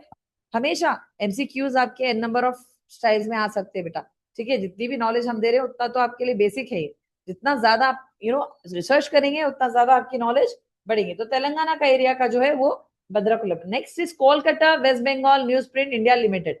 इसके साथ साथ वो लोग बता रहे भी, ठीक है, कि उनका क्या है organisation. Raw material primary wood pulp and recycle paper. होना क्या चाहिए, जब भी हम पेपर बना रहे हैं तो हमें क्या चाहिए, वो मटेरियल आपका वुड पल्प होगा। वुड पल्प क्या है बेटा, जब हम लकड़ी को क्रश करते हैं, उसको किसी एक उसके एक लिक्विड में उसको हम एक पल्पी टेक्सचर में बनाकर उसका क्या बोलना चाहिए हिंदी में, लेप बनाते हैं। ओके, लेप बनाकर फिर उसको ऐसा हम लोग उसको बिछाते हैं बोलो, या फिर उसके इसको एक थिन फॉर्म में क्रिएट कर कर फिर उसको एक प्रोसेस से गुजरने के बाद वो एक पेपर शीट क्रिएट होता है। ठीक है, मैन्युफैक्चरिंग इंडस्ट्री के बारे में अपन बाजाबता हुआ तो किसी दिन एक वीडियो देख लेंगे ऑन द स्क्रीन ओनली। ना इसकी सिग्निफिकेंस क्या है? खास यूज होता है प्रिंटिंग के लिए, newspapers and publication purposes nation wide. Obviously जब पेपर होना जरूरी है, पेपर के बिना तो ना बुक्स बनी है, ना ही कोई तरह की एजुकेशन मिनिस्ट्री के लिए तो बहुत ज्यादा डिफिकल्टी हो जाएगी पेपर ना हो तो। Not only education ministry, many other things also. Official level के लोगों के लिए जो पेपर्स की रिक्वायरमेंट होगी डिफरेंट डिफरेंट, हर किसी को आज पेपर की जरूरत है। ठीक है ना, न्यूज़पेपर वालों को है, अपने जनरल प्रिंटिंग के लिए हमें है। विच one of the following is the longest dam? सबको मालूम है हीराकुद है। हीराकुद कितने डिस्टेंस का है बेटा, याद रहेगा ना सबको? कहां से, थैंक यू सो मच, कहां से स्टार्ट होगा? प्लीज ये याद रखना है आपको, ऑलरेडी हो चुका है हीराकुद के बारे में। 25 किलोमीटर का इसका स्ट्रेच है।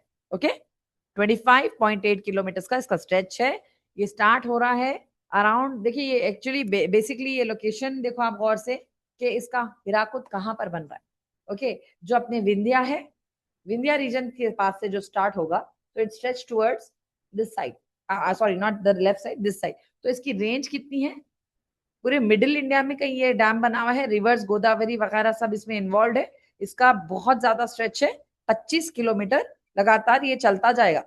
ठीक है, आप सोचो खाली हम एक जगह से दूसरी जगह 25 किलोमीटर जा रहे हैं तो वो कितना डिस्टेंस होता होगा, उसका इमेजिन करके आप सोचो कि हीराकुद कितना लॉन्ग है। लॉन्ग मतलब लेंथी, याद रहना चाहिए। Next, obviously that is Hirakud. It is Mahanadi river near Sambalpur, Odisha से ये हमारा फ्लो हो रहा है। इसका location exactly already I given this information. ये खास तौर पे फ्लड कंट्रोल करता है, इरिगेशन पर्पस के लिए है, हाइड्रो इलेक्ट्रिक पावर जनरेशन के लिए। Already we studied it. Let's come down to this. Which one of the following is the longest platform in India? चलिए, प्लेटफॉर्म वर्ड आते कि मैम हम क्या समझना? आप बोले रेंज बोले तो पहाड़ समझना, ला बोले तो पास समझना, अब प्लेटफॉर्म बोले तो क्या समझना? Railway track. ओके, बात यहाँ पर प्लेटफॉर्म की हो रही तो रेलवे ट्रैक, प्रोजेक्ट बोले तो डैम समझ लेना। ओके, चलिए नेक्स्ट। अब यहाँ पर पूछ रहे हैं which one is the following, which one of the following is the longest platform in India? क्या सिकंदराबाद की track, Guntakal, VT station Bombay, Gorakhpur? The correct answer is Kharagpur. खारक खारक खारक, खारे से याद रख लो थोड़ा। Kharagpur, the longest railway platform in India is at, come on mistake, Gorakhpur, the spelling mistake हो गई है, जंक्शन। ओके, लेट्स सी, शायद लोकेशन का नाम होगा। Okay, now see, length is 1366 meters and in feet they are saying 4482. What is the significance? Guinness Book of World Record में इसका नाम है। ओके, ये भी पूछा जा सकता है which platform comes in Guinness Book of World Record of India? So मतलब इंडिया का holds a Guinness Book of World Record for the longest railway platform in the world, major hub in northeastern railway zone connecting multiple long distance train। चलिए, शान है हमारी, भारत की शान। Now, national defence academy. Defence academy क्या होती है बच्चों? डिफेंस एकेडमी क्या होती है? डिफेंस मतलब क्या होता है? अगर कोई आपके ऊपर हमला करने आ जाए और आप उसको, आप अपने आप को बचाने के लिए आप कुछ रिवर्ट कर रहे हैं या फिर ऑपोजिट डायरेक्शन में उनको रोक रहे या फिर उनको हिट कर रहे, तो ऑब्वियसली हमारे कंट्री का डिफेंस कौन है? हमारी मिलिट्री है। तो इसकी एकेडमी, एकेडमी मतलब कहाँ सिखाया जाता है सारी चीजें, कुछ ना कुछ। Academy word itself is a place where we learn something, so it can be anything. Okay, तो डिफेंस कहाँ पर सिखाया जाता है भारत में? प्लीज इस बात को ऐसा समझिए। Dehradun, Khadakwasla, new Delhi, Jabalpur. The correct answer is Khadakwasla. Where is it, ma'am? National Defense Academy (NDA) is located near Khadakwasla, about 10 kilometer from Pune city. Okay, याद रहेगा, पुणे सिटी से 10 किलोमीटर के डिस्टेंस पे ये खड़कवासला लोकेशन है। Situated on the Khadakwasla Pune plateau area, trains cadet for the army, navy and air force. सबको ये बारे में तो मालूंगा ना, आर्मी क्या है, एयरफोर्स क्या है, नेवी क्या है, पूरे अपना मिलिट्री है ना। Okay, 3 major branches of military. Okay, जहां पर देखो आपको आर्मी बोले तो ग्राउंड फोर्स, नेवी बोले तो वाटर फोर्स, एयरफोर्स हवाई जहाज, हवाई से हवा में लड़ने वाले पूरे हमारे देश के, इंक्लूड्स एकेडमिक्स। खाली वो लोग खाली इनके बारे में नहीं बताते, बल्कि फिजिकल ट्रेनिंग की जाती है, मिलिट्री एक्सरसाइजेस की जाती है इन स्प्रॉलिंग कैंपस। वहां पर इतने बड़े बड़े कैंपस बने हुए हैं खड़कवसला में, कि जहां पर इनको पूरे कैडेट्स को, what is cadet ma'am? Cadet CADETS, cadet वो बंदा होता है जिसको पूरी ये ट्रेनिंग दी जाती है। पहले वो फौजी बनने से पहले उसको कैडेट के टर्म से पुकारा जाता है। ओके, मेजर जो भी रहेंगे, मेजर साहब, वो कैडेट्स को ट्रेन करेंगे। तो जब तक लोग अंडर ट्रेनिंग है, they are called as cadets. और इन कैडेट्स की ट्रेनिंग पुणे से थोड़ी दूर 10 किलोमीटर दूर पर खड़कवसला में की जाती है with national defence academy, NDA। याद रहेगा ना NDA का फुल फॉर्म भी।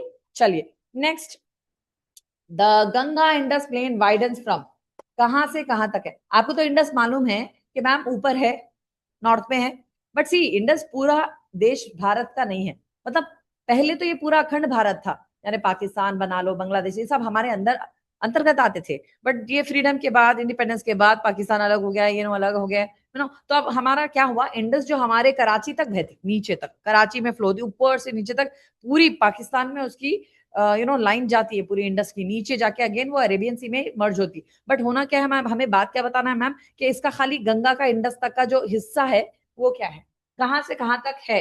तो कहां से कहां तक होगा बेटा? From east to west, at the middle, from west to east.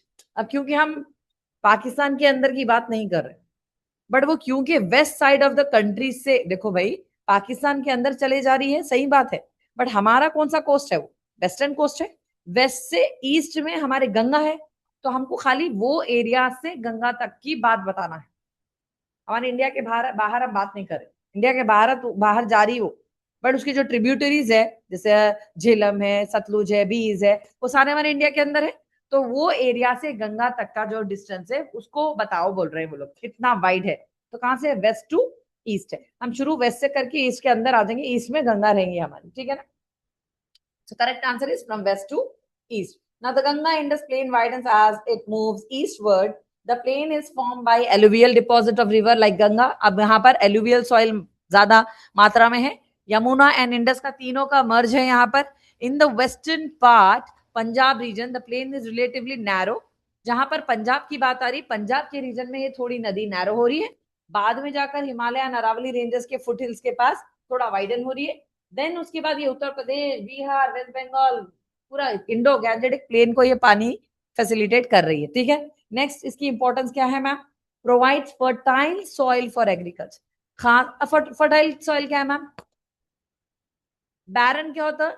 जो पैदावार नहीं दे सकती, ठीक है, बंजर बोलते। देखो फर्टाइल क्या होता है, उसका टोटल ऑपोजिट होता है, यानी वो मट्टी जिसमें फसल उग सकती है, ठीक है, जिसमें प्रोबेबिलिटी है फसल के उगने की। बैरन बंजर जमीन, यानी जिसमें कोई एनर्जी ही नहीं है, नो फर्टिलिटी, वो पैदावार कर ही नहीं सकती। और fertile is highly ready to make the crop over there, यानी कि उसके अंदर की पोटेंशियल इतनी रहती है कि वहां पर एग्रीकल्चर हो सकता है। That's why provides fertile soil for agriculture, ठीक है, ये area. Then supports dense population and major cities. Population देखिए बेटा, जहां पर एग्रीकल्चर है, पानी है, आपको मालूम पहले की हिस्ट्री में इंशाल्लाह पढ़ाऊंगी तो आपको बताऊंगी मैं कि हड़प्पन कल्चर जो हुआ था, इंडस वैली सिविलाइजेशन, वो खास ये रिवर इंडस के पास क्यों हुआ था? क्योंकि देखो बेटा, पहले के जमाने के लोगों में टेक्नोलॉजी, मूवमेंट, ट्रांसपोर्ट ज्यादा कुछ नहीं था, तो ये लोग का जो एस्टैब्लिशमेंट और सिविलाइजेशन जो बनती थी, तो लोग हमेशा नदी ढूंढते थे, नदी के पास जीवन होना चाहिए बोल के, क्योंकि उनको पानी की सहूलत होना, ठीक है। तो इस तरह से जहां पर पानी होगा बेटा, वहां पर जीवन भी होगा ना, बिकॉज हम सबको पानी की जरूरत है। तो उस जमाने से ये चीज चलते आ रही है कि जहां पर पानी रहेगा वहां पर लाइफ डेफिनेटली बढ़ेगी। Into how many physiographic divisions can India be divided at macro level? देखो भाई, इंडिया के मेजर कितने हैं बेटा? 5 5 है ना। ऊपर के हिमालयाज है, गैंजेटिक प्लेन्स है, हमारा डेजर्ट है, डेक्कन प्लेट्यू है, कोस्टल ईस्टर्न वेस्टर्न घाट्स है, कोस्टल रीजन वही से कोस्टल प्लेन्स है, बस दैट्स इट। हमारे पास ज्यादा कुछ भी नहीं वो है। माउंटेन्स याद रखिए प्लीज, डेजर्ट याद रखिए, प्लेन्स, इंडो गैंजेटिक प्लेन्स 3 हो गए, Deccan plateau and western Ghat, eastern याद रहेगा ना। उसको अदर देन दैट अपन उसको कोस्टल प्लेन्स भी बोलते हैं, ठीक है। वो है तो range of hilly areas only, but we call it as coastal plains, ठीक है। तो 5 ही रहेंगे most probably. At the macro level, India can be divided into 5 major physiographical divisions: the Himalayan mountains, the Indo-Gangetic plains, and Deccan Plateau. Here, let me scroll down once more. Yeah. Peninsular Plateau. Peninsular भी बोला जाता है ma'am, peninsula नहीं समझा है आप। Peninsula means ऐसी जमीन जो 3 तरफ से पानी से घिरी हो। जैसे आइलैंड का कैसा रहता, चारों तरफ से पानी रहता। अगर मैं अंडमान एंड निकोबार आइलैंड्स बोल रही हूं तो आपके जहन में आना चाहिए कि चारों तरफ उसके पानी है। लक्षद्वीप आइलैंड हो या Andaman and Nicobar island, island की बात आ रही तो वो चारों तरफ से पानी से घिरा हुआ है। पेनिनसुला की बात जब आती है तो 3 तरफ से पानी से घिरा हुआ है। जैसे हमारे देश का आधा हिस्सा जब आप नीचे की तरफ देखेंगे तो आपको 3 तरफ से पानी रहेगा। हिंद महासागर नीचे है, Indian ocean, sorry Arabian ocean and bay of Bengal. ये 3 जो वाटर बॉडीज है हमारे देश के 3 तरफ से हमारे देश को टच कर रहे हैं नीचे की तरफ, सदर्न साइड। तो दैट्स व्हाई हमारे हाफ इंडिया को हम पेनिनसुलर इंडिया भी कहते हैं, ठीक है ना। So let's don't make a confusion here. Peninsular Plateau is none other than Deccan Plateau only. Confusion नहीं रहना चाहिए, ठीक है ना। Next is इसके अंदर देखिए आपका क्या है। अब इस पेनिनसुला रीजन में it includes Deccan plateau, central highlands, eastern and western Ghats, ये सब भी आ जाएंगे। चलिए डन। कोस्टल प्लेन्स, ईस्टर्न, अब जो प्लेन्स में आपको ऑलरेडी बताई थी ना, जो कोस्टल लाइंस है, यहाँ पर 3 है, यहाँ पर 3 है, यस और नो। ओडिशा से जो टच करके आ रहा है, पे नीचे जा रहा है, वो कोरोमंडल इस तरफ से आ रहा है। यहाँ पर देखिए कन्नड़ भी आएगा, और नीचे जाएंगे तो मलाबार कोस्ट आएगा। तो ये सारे जो border lines of the peninsula region है उनको हम कोस्टल लाइंस बोलते हैं। Okay, coastal areas, coastal lines, coastal plains भी बोल सकते हैं। आइलैंड्स देखिए, Andaman and Nicobar island, Lakshadweep island भी हमारे पार्ट ऑफ कंट्री है। तो ऐसा ही फिजियोग्राफी में हम इसको डिवाइड कर सकते हैं इंडिया को। फिजिकल फीचर्स कंट्री के क्या क्या है वो पूछा जा रहा है। ऑब्वियसली फाइनली डेजर्ट एरिया भी रहेगा and it is inclusive in that. Okay, these divisions are based on topography. Topography जमीन की बनवट, जहां पर जो चीज है उस हिसाब से बात करेंगे हम। जहां पर पहाड़ है मॉन्टेनियस, जहां पर प्लेट्यूज है वहां पर प्लेट्यू रीजन, जहां पर हिल्स है हिली एरियाज, जहां पर प्लेन्स है इंडो-गैंजेटिक प्लेन्स, जहां पर अपने रेगिस्तान है डेजर्ट, जहां पर जंगल है जंगल भी बोल सकते हैं। बट इसको स्पेसिफाई बस हम मेजर मैक्रो लेवल पे सिर्फ हम 5 बात कर रहे हैं, ठीक है ना। वैसे तो बहुत सारे हैं अंदर अंदर, अगर हम डीप जाकर रिसर्च करेंगे तो। चलिए Nilgiri, Nilgiris are part of what?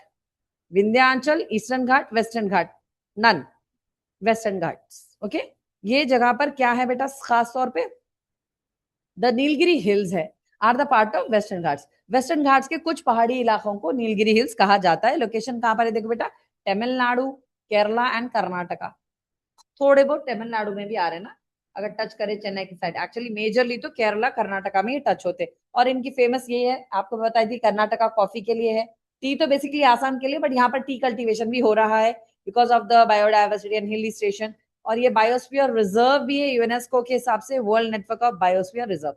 Which of the following island are formed on coral deposit? Lakshadweep island, ठीक है। कोरल डिपॉजिट सबको मालूम है। What is coral deposits?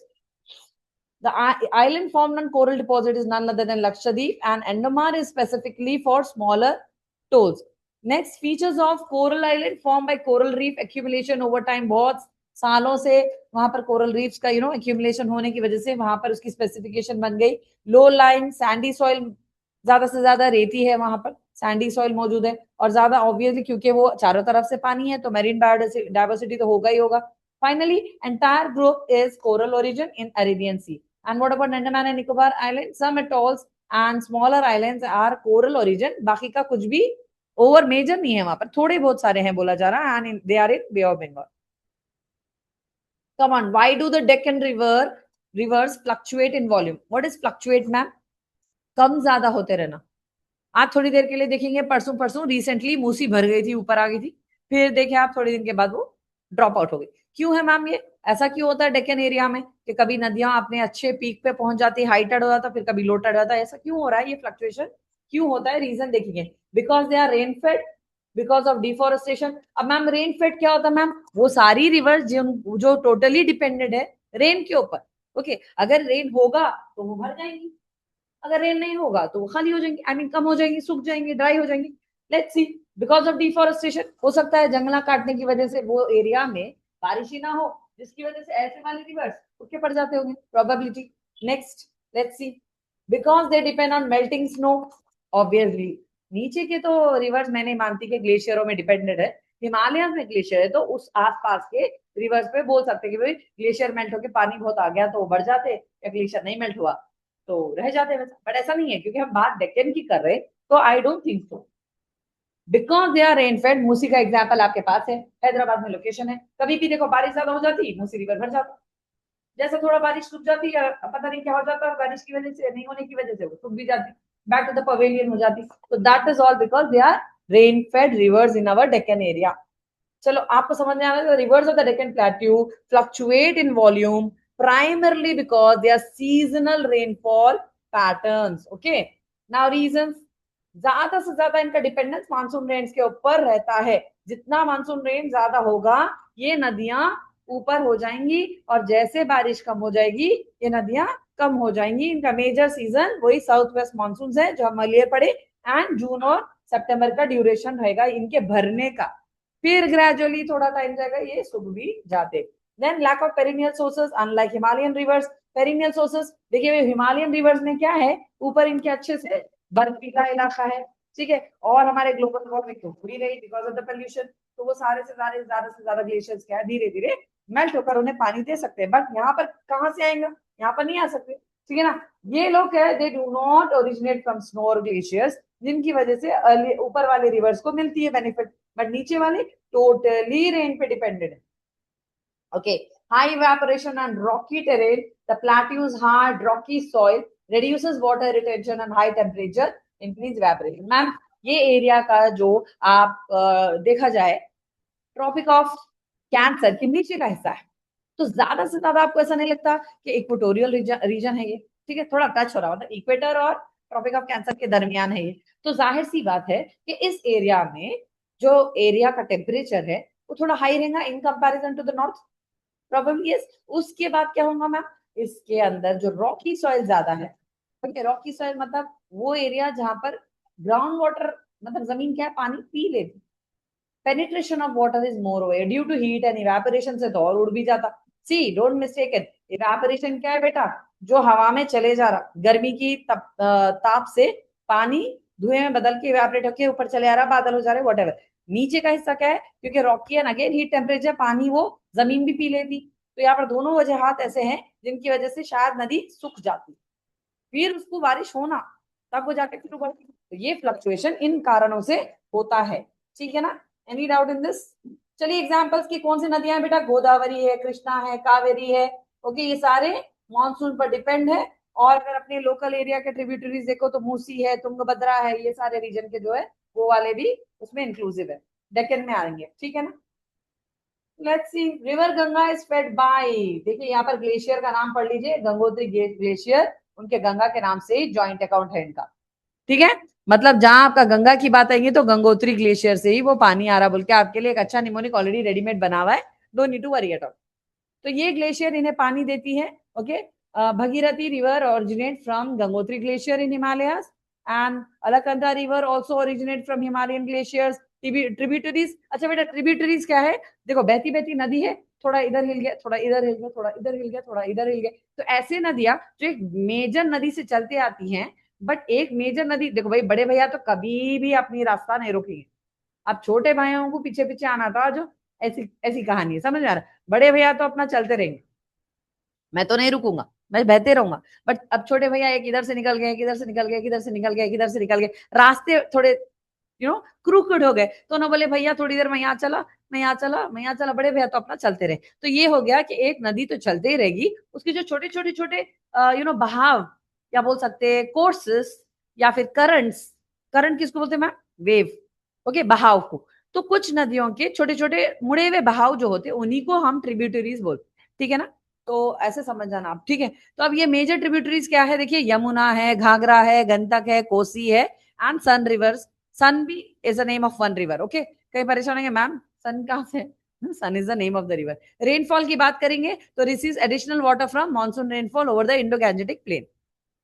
चलिए ओवरऑल ये जो नदियां ट्रिब्यूटरीज है बेटा, या तो ग्लेशियर वाटर पे डिपेंड हो रही है या तो रेनफॉल के वाटर पे डिपेंड हो रही है, ठीक है, और साउथ वेस्ट मानसून इसका मेजर रोल प्ले कर रहे हैं हमारे भारत में, ठीक है ना। और ये सब तो आपको मालूम है वो सोर्स बन रहे हैं ड्रिंकिंग वाटर के, हाइड्रो इलेक्ट्रिसिटी के, डैम्स हमारे यूज हो रहे हैं. चलिए next, which of the following is an east flowing river of the peninsula? West कौन सा था जो महाराष्ट्र से होके जाएगा? नर्मदा था. अब ईस्ट फ्लोइंग की बात हो रही है. ईस्ट फ्लोइंग में मेजर 3 आ जाएंगे. गोदावरी, कृष्णा है, कावेरी नीचे तमिलनाडु में. लेट्स सी ऑप्शंस क्या है. Tapti, Tapi sorry, Mahanadi, Narmada. None. Mahanadi is the eastward. वो थोड़ा ओडिशा के इलाके में है ऊपर के साइड, बट ईस्ट वर्ड है ना. चलिए next, east flowing river of the peninsular plateau flows towards Bay of Bengal. There are so many, as I told you. Godavari भी आ सकती है, कृष्णा भी बोला जा सकता है, कावेरी भी है, महानदी है. ऑप्शन में चेक करना. अगर आपको ऑप्शन में नहीं दिए गए खाली महानदी दिए तो महानदी. देखो ऐसे तो ये पूरे हैं इस वर्ड, पर ऑप्शन में अगर आपको जो भी आ रहा है जो ईस्ट वर्ड है ये याद रखने के लिए कह रही हूँ. गोदावरी भी आ सकता, कृष्णा भी आ सकता, कावेरी भी आ सकता, महानदी आ सकता. ये पूरे ईस्ट वर्ड के हैं. ठीक है. Most rivers of the Deccan plateau flow east due to the sloping terrain from the western Ghats. Ma'am sloping terrain क्या है? जैसे कि अपन लोग बचपन में बहुत ज्यादा फिसल बंडे पे से झूल जाते थे ना, दिल बोलता था गार्डन लेके जाते कि मम्मी पार्क वगैरह, सीधा ऊपर चढ़ना नीचे फिसल के आ जाना. तो फिसलाव है हमारे वेस्टर्न घाट से ईस्टर्न घाट में. हमारी जमीन एक सेम लेवल की नहीं है, थोड़ी ढलाव है. तो जहां ढलाव ढलाव रहेगा जमीन का, ऊंच नीच रहेगी. ठीक है. तो वेस्टर्न घाट्स क्या है बेटा? थोड़ा ऊंचे है. ईस्टर्न घाट्स करने जाके क्या हो रहा, थोड़ा स्लिप हो जा रहा, स्लोपी हो जा रहा एरिया. तो उन कारणों की वजह से हमारे ज्यादा से ज्यादा नदियां ईस्टवर्ड की तरफ बहाव रखते हैं. ठीक है ना. इनका तो ये मालूम पड़ गया कि रेनफेड है ये सारे नदियां, प्लस सीजनल फ्लक्चुएशन तो होते ही रहेंगे इनमें. और ये क्या है, थोड़ा बहुत नदी के किनारे छोटे छोटे इनके डेल्टाज है इनके भी डेल्टाज, पर छोटे छोटे. मेजर डेल्टा तो ऑब्वियसली गंगा ब्रह्मपुत्र का है, बट ये हमारे छोटे छोटे रहेंगे. The youngest river in India originates from. Youngest river क्या है बेटा? Let's see. Himalayas, eastern Ghat, western Ghat, Deccan plateau. तो सारे तकरीबन रिवर्स तो हमारे हिमालय से तो जनरेट हो रहे हैं. तो ये हमारे लिए Himalaya is the correct answer. Examples पढ़ लेते हैं. Ganga, Yamuna, Brahmaputra and Indus. I don't think सो ब्रह्मपुत्र को हम ज्यादा हिमालय बोलते थे, बट क्योंकि अरुणाचल को टच कर रहे, उधर से आ रहे. ओके क्योंकि ये तिबेटन एरिया में ज्यादा है हमारे, आई मस्ट से हिमाद्री से भी ऊपर. बट फिर भी अगर हम कंसिडर कर रहे हैं तो क्यों कर रहे हैं? क्योंकि अरुणाचल के हिमालय टच करते हुए वो आ रहा है अंदर. ठीक है ना. दैट्स व्हाई हम उसको हिमालयन बोल रहे हैं. एक्चुअली वो तो तिब्बतियन है. ओके चलो फिर भी हम एग्जांपल्स ले लिए. इनका क्या स्ट्रक्चर है देखो, कैरेक्टरिस्टिक है. Steep gradient and fast flow. Obviously पहाड़ा है तो ऊपर से नीचे गिरेगा तो जाहिर सी बात है इसका फ्लो फास्ट होगा. हाँ. High एरोसिव power. ऑब्वियसली हम वहां पर कल्टीवेट करना चाह रहे हैं, हमारा हाइड्रो इलेक्ट्रिक जनरेट करना चाह रहे हैं. Finally, mostly perennial rivers are fed by this glacier melt. Being geologically young, these rivers are still actively cutting through the mountains, unlike the old rivers of the Peninsula Plateau, which have gentle slopes and wide valleys. Which of the following rivers divides the Deccan Plateau from North India? Vindhya जो area है, central most Madhya Pradesh के पास है ये Vindhya mountain. ठीक है ना. तो यहां से जो नर्मदा जा रही है वो दरअसल एक difference between the top and south में, नॉर्थ एंड साउथ का डिफरेंस बिटवीन बन रही है. मतलब एक लाइन है ऑफ रिवर जो नॉर्थ को अलग कर रही है और साउथ को अलग कर रही है. That is Narmada. The river that divides the Deccan plateau from the northern India is Narmada river. ये हमारी वेस्टवर्ड फ्लो होगी सतपुरा और विंध्या रेंजेस के बीच में. सतपुरा और विंध्या पहाड़ा है पैरेलल. आगे बताओ. ये भी है, ये भी है. इनके दरमियान से नर्मदा महाराष्ट्र में जाती है. आगे बताओ. कुछ पहाड़ा उधर है, एक में रास्ता है, ये पहाड़ा है. इन दोनों के दरमियान, सतपुरा और विंध्या के दरमियान जगह है जहाँ की रिफ्ट है और रिफ्ट से गुजरती है और महाराष्ट्र में होते हुए अरेबियन सी रिजर्व. तो ये दोनों रेंजेस के दरमियान की नदी कौन है, ऐसा भी पूछा जाता है. ठीक है. तो आपको ऐसा भी जानकारी हासिल होना चाहिए कि सतपुरा और विंध्या के दरमियान से नर्मदा बहती है, वेस्टवर्ड अरेबियन सी में जाके गिरती है. चलिए, natural boundary between northern plains and southern plateaus. Natural boundary जैसा हिमालय हमारे ऊपर चाइना के और हमारे दरमियान एक नेचुरल बाउंड्री बनी हुई है, सेम तरीके से ये विंध्या माउंटेन्स ओके और ये रिवर हमारे ऊपरी इलाके को, नॉर्थ को और साउथ को डिवाइड करती है. यानी नॉर्दर्न प्लेन्स यहाँ पर अब अंत होते हैं, खत्म होते हैं. Indo-Gangetic plains are ending now, now the plateau starts. ये बात समझ में आती है. इसका लोकेशन ऐसा है. It is dividing the India into 2 major blocks, northern block and the southern block. not Indo-Gangetic plains, and southern western, Deccan plateau is being signified over there. कि ऊपर का हिस्सा plains का है, नीचे का हिस्सा plateau का है. That is, it is geographically telling you. Now, which of the following is not the tributary of Godavari? Godavari बड़े भैया की छोटे भैया नहीं है. Okay, let's see. तुंगभद्रा बिल्कुल नहीं, क्योंकि तुंगभद्रा कर्नाटक के साइड पे. Wainganga, Penganga, sorry Tungabhadra they are showing because Godavari के, हाँ गोदावरी का पार्ट नहीं है ना, तो obviously Tungabhadra can be one of the option. ठीक है, ये दोनों तीनों तो गंगा गंगा गंगा है, तो ये जा रही है पूरा उत्तरी गंगा, दक्षिणी गंगा, तो ये गंगा के पार्ट ही है. बट ये जो तुंगभद्रा है ये हमारे कर्नाटक के साइड है. ठीक है ना, तो ऑब्वियसली वो गोदावरी का पार्ट तो नहीं हो सकता. गोदावरी दक्षिणी गंगा है ना, तो गंगा के जितने ट्रिब्यूटरीज है वो इन्वॉल्व हो रहे हैं, उसके इंक्लूसिव है. Only exclusive is Tungabhadra over there. A river that is not a tributary of Godavari will be Tungabhadra. Why? Because उसका लोकेशन ही दूर है. वो कहाँ कर्नाटक में बैठी हुई है और ये गोदावरी ऊपर है. मतलब ऊपर वो तो होता ऊपर नहीं, साउथ में, मतलब डेक्कन प्लेटू के रीजन के साइड पे है, तो उनकी ट्रिब्यूटरीज नहीं हो सकते.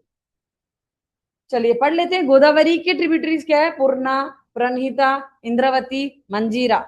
Reverse not tributary of Godavari, again Krishna river, Mahanadi, लोग मर्ज नहीं होते गोदावरी से. Which of the following is not a tributary of Krishna?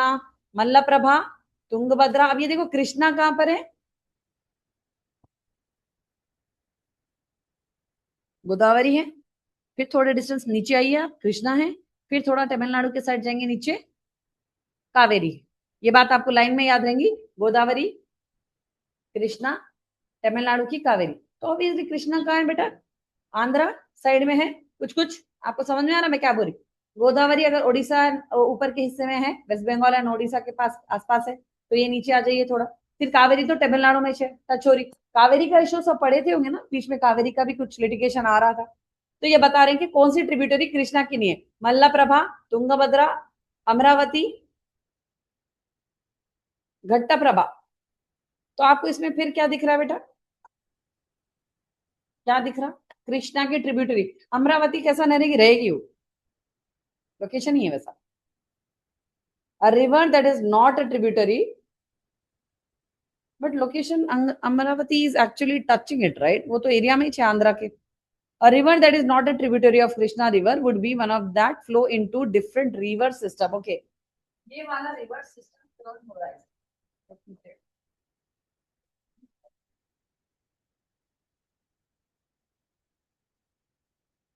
Not a tributary.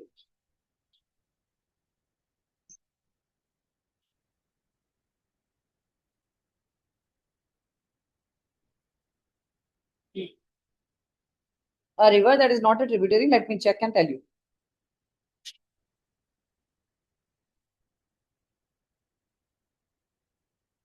Godavari region का बता रहे हैं यहाँ पर. गोदावरी नहीं होगी, ऑब्वियसली क्यों होगी? बिकॉज गोदावरी ऊपर है. ज्यादा डिटेल आंसर नहीं मिल रहा है. मेजर ट्रिब्यूटरीज ऑफ कृष्णा क्या क्या है देखिए. ओके, तुंगभद्रा, भीमा, कोयना, मुस्की. देखिए ये एक्चुअली कहाँ से बह रहा? कर्नाटक से होते हुए ये हमारे तेलंगाना टच करके फिर आंध्रा की साइड भी आ रहा है, तो ये उधर से ही इनके ट्रिब्यूटरीज चलते आ रहे हैं. बट बाकी का जो हमें अमरावती है, आंध्रा में अमरावती को नहीं टच करे. Amaravati is another one, I will teach you about that. Rivers not tributaries of Krishna. Godavari river है, पेन्नार रिवर है, इंडिपेंडेंट ईस्टर्न फ्लोइंग रिवर है. So the rivers like Godavari और Pennar are not the tributaries of Krishna. Which place in India gets highest rainfall? Meghalaya. ये already हम पढ़ चुके हैं, reason भी हम बता चुके हैं. चिरापुंजी का लोकेशन ऐसा है जिसमें ज्यादातर साउथ वेस्ट मानसून हिट करते. The place in India receiving the lowest rainfall, बोलिए आप. जैसलमेर, ले, बीकानेर, जोधपुर. क्या हो सकता है? Any guesses? ज्यादा टेम्परेचर जहां पर लो होगा, प्रोबेबली ऐसा सोचा जा सकता है कि वहां पर रेनफॉल कम हो रहा. तो let's make a guess. Wrong भी हो तो no problem, we are learning. बोलिए कुछ. ए लेते. चलिए let's see. Correct answer. The place in India receiving the lowest rainfall is Jaisalmer. Average annual rainfall is less than 200 mm. Located in Thar Desert, as I told you कि जहां गर्मी ज्यादा होगी वहां पर रेनफॉल कम होगा. A rain shadow region receive minimal rainfall due to arid climate at distance from monsoon winds, known for desert landscapes and dunes, extreme dryness. चलिए, monsoon आपके पीरियोडिकल है, साइक्लोनिक है, कांस्टेंट है, एंटी साइक्लोनिक है. हमेशा हर साल वही टाइम पे आएंगे ये लोग, इसलिए पीरियोडिक है. सीजनल भी बोल सकते हैं, पीरियोडिक भी बोल सकते हैं. बहुत सारे टाइप्स है इसमें. South west summer monsoon, north east winter monsoon, brings rainfall to the southern southeastern, nature seasonal reversing winds, खास तौर पे हीटिंग ऑफ द लैंड पर इनके ऊपर डिपेंड होता. The retreating south west monsoon does not affect which area? Uttar Pradesh, Andhra Pradesh, Madhya Pradesh, Tamil Nadu. Uttar Pradesh, क्योंकि देखिए जब साउथ वेस्ट की बात हो रही है, साउथ की बात हो रही है, तो साउथ वेस्ट थोड़ा हमारा केरला ये वाले एरियाज को हम बात कर रहे हैं यहाँ पर. उत्तर प्रदेश तो ऑब्वियसली बहुत ऊपर है, ठीक है ना, तो इसके वजह से ये एरियाज नहीं कवर कर सकता. यूपी नहीं कवर करेगा, एपी एमपी तमिलनाडु तक करेगा. The retreating north east monsoon occur roughly from October to December and mainly affects the southeastern India, especially Tamil Nadu, parts of Andhra Pradesh and Kerala. Areas जो not affected है, north India है, western India में जो गुजरात महाराष्ट्र है, और Punjab Haryana north में है, Uttar Pradesh north में, ऐसों को वो टच नहीं करेगा. These regions are beyond the reach of the northeast winds that carry moisture from Bay of Bengal. So the north and western part of India are mostly unaffected by retreating monsoon. The evergreen variety of tropical rainforest is found in. Tropical rainforest क्या होगा ma'am? जहां बरसात touch करेगी ना, जहां पर बरसात से ज्यादा वेजिटेशन होगा, that is tropical rain forest. Tropic man जो line of tropic of cancer के विद इन होगा, that is tropical area. Tropical rain forest जहां पर बारिश होती है, Assam, West Bengal, Odisha, all the above, ये वही लोकेशन में पाए जाते हैं ना. वेस्ट बंगाल, ओडिशा, आसाम, तीनों में होगा ये. All the above is the correct answer. Evergreen variety of tropical rainforest in India is found in Western Ghats, Andaman and Nicobar Island, apart from those character areas. Trees retain their leaves throughout the year. Dense canopy, high biodiversity, thick undergrowth, require heavy rainfall over 200 cm annually and humid climate. Western Ghats, Andaman and Nicobar Island. These forests important for timber, medicinal plant and wildlife habitat. ये तो हम already पढ़ चुके हैं. The most important kharif crop is all the above. Wheat नहीं होगा, I don't think so. Wheat होगा. Maize है. Maize सबको मालूम है ना? Okay, that is the correct answer. The most important kharif crop in India is rice. ये कैसा confusion? Okay, fine. With the onset of southwest monsoon, June, July, it will be the starting period, and harvesting period September to October. Even I think so, rice is one of the important one. Other than that, maize, millet, cotton are again more of the important than. The most important rabi crop, rice, barley, jute and wheat. Wheat ज्यादातर north area में बनता है. Okay, तो this rabi crop is wheat in India, and sowing season is none other than October, December. Then we are harvesting it in the March and April. The most second staple food in north and northwestern India is wheat only. Location, Uttar Pradesh is the leading producer of wheat. You should remember that. Punjab, Haryana, Madhya Pradesh. Other rabi crops are also very important like barley, gram, mustard and oats. Yeah.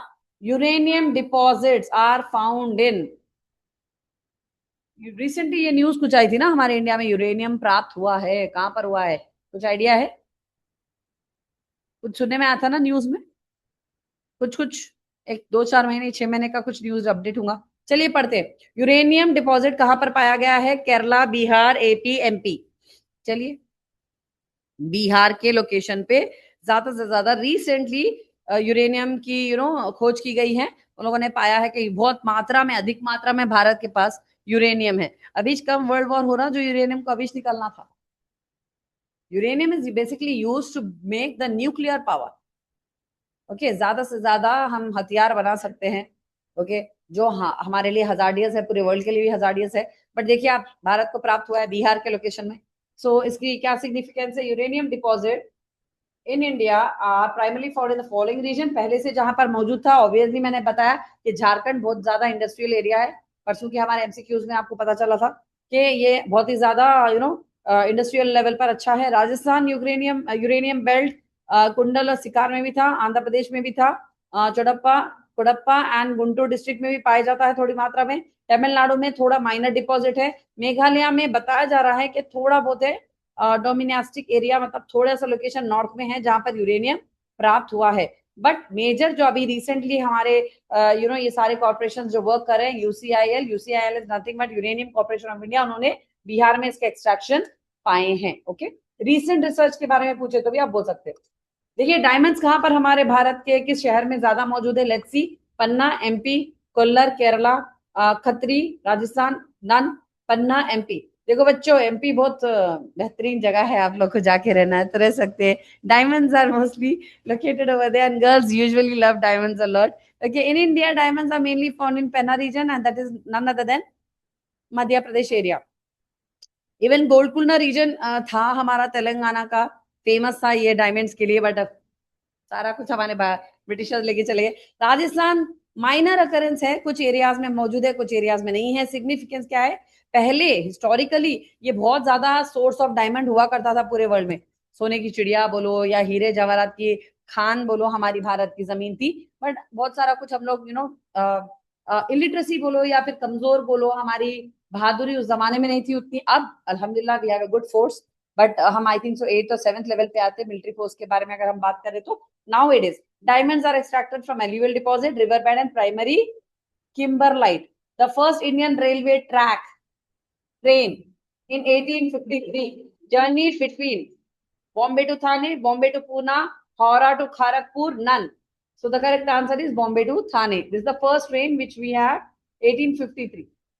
We had in 1853. The first passenger railway train in India ran on 16th April. Running month जो अप्रैल का है उसमें याद रहेंगे आपको, 16 अप्रैल के महीने में 1853 के टाइम पे बिटवीन मुंबई एंड थाने ये हमारी पहली बार रन करी थी। ओके, प्लेटफॉर्म पे डिस्टेंस कवर्ड करी थी 34 किलोमीटर्स की। I can say that is the first trial they made on that. Significance क्या है? Beginning of the railway monopoly and railway transport in our country, carried 400 passengers with 14 carriage, operated that by the Great Indian Peninsula River. GIPR का full form भी याद रख लेना है। That's it. That's it for today children. चलिए, सो इसमें से थोड़ा बहुत इस बार क्या हो गया मानो, बहुत ज्यादा आपको manufacturing, production, seasons, monsoon means के बारे में कुछ ज्यादा आपको बताया गया है इस पीडीएफ में। Okay, any doubts in this? Okay, any doubts over there for the online student please? Okay, fine. So all of you have a good day. Take care of yourself and study well. और आप लोग को mock test कैसा लगा? आप लोग please अपने group पे आप बोलिए इसके बारे में। इससे क्या होगा आप लोग का थोड़ा yes, you will have a idea about कि ये डिजिटल टेस्ट कैसा होता है, ठीक है ना। इसके लिए हम लोग ने ऐसा क्रिएट किया है, और जितना ज्यादा हो सकता है आप लोग रीडिंग करिए, as I told you earlier also, कि एक पेपर सॉल्व कीजिए डेली बेसिस पे, then you will be moreover confident in for your exams, and inshallah history will be also interesting like this. हाँ, रही बात ज्योग्राफी की, अगले 5 दिन के बाद I will try my best क्योंकि ज्योग्राफी ज्यादा मच नहीं है, हिस्ट्री बहुत ज्यादा है, तो हम क्या करेंगे कि ये वीक में ज्योग्राफी चलेगी, अगले वीक से हम हिस्ट्री स्टार्ट कर देंगे। बिकॉज हिस्ट्री का जो पोर्शन है हमको उसको बहुत ज्यादा डिवाइड करके पढ़ाना पड़ेगा, क्योंकि मैं आपको उसको हो सकता है थोड़ा old age, ancient history, medieval history and modern history के तरीके से ऐसा पढ़ाना चाहूंगी। देखेंगे अगर बीच में मल्टीपल क्वेश्चंस एक्स्ट्राऑर्डिनरी आते हैं तो विल रीच दैट, एंड थोड़ा बहुत अपने से भी मैं आपको थोड़ा एक्सप्लेनेशन करूंगी। ओके, और उसमें बहुत सारा वॉर्स के ही बारे में रहेगा मेजरली, बिकॉज हमेशा सब लड़ते ही रहते हैं ना, मोहब्बत तो कोई सिखाया नहीं आज तक। चलिए, पहले से ही देखते आ रहे, या तो पत्थर से मारेंगे या तो तलवार से मारेंगे, अब तो न्यूक्लियर से मार रहे। ठीक है, let's hope for the best of this world children, best of luck for your exam.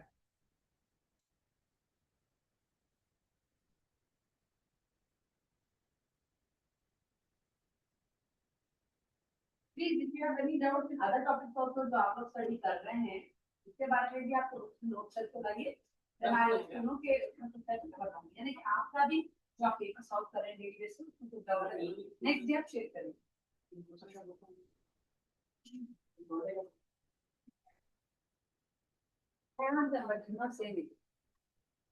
Yeah, students, any doubt over here?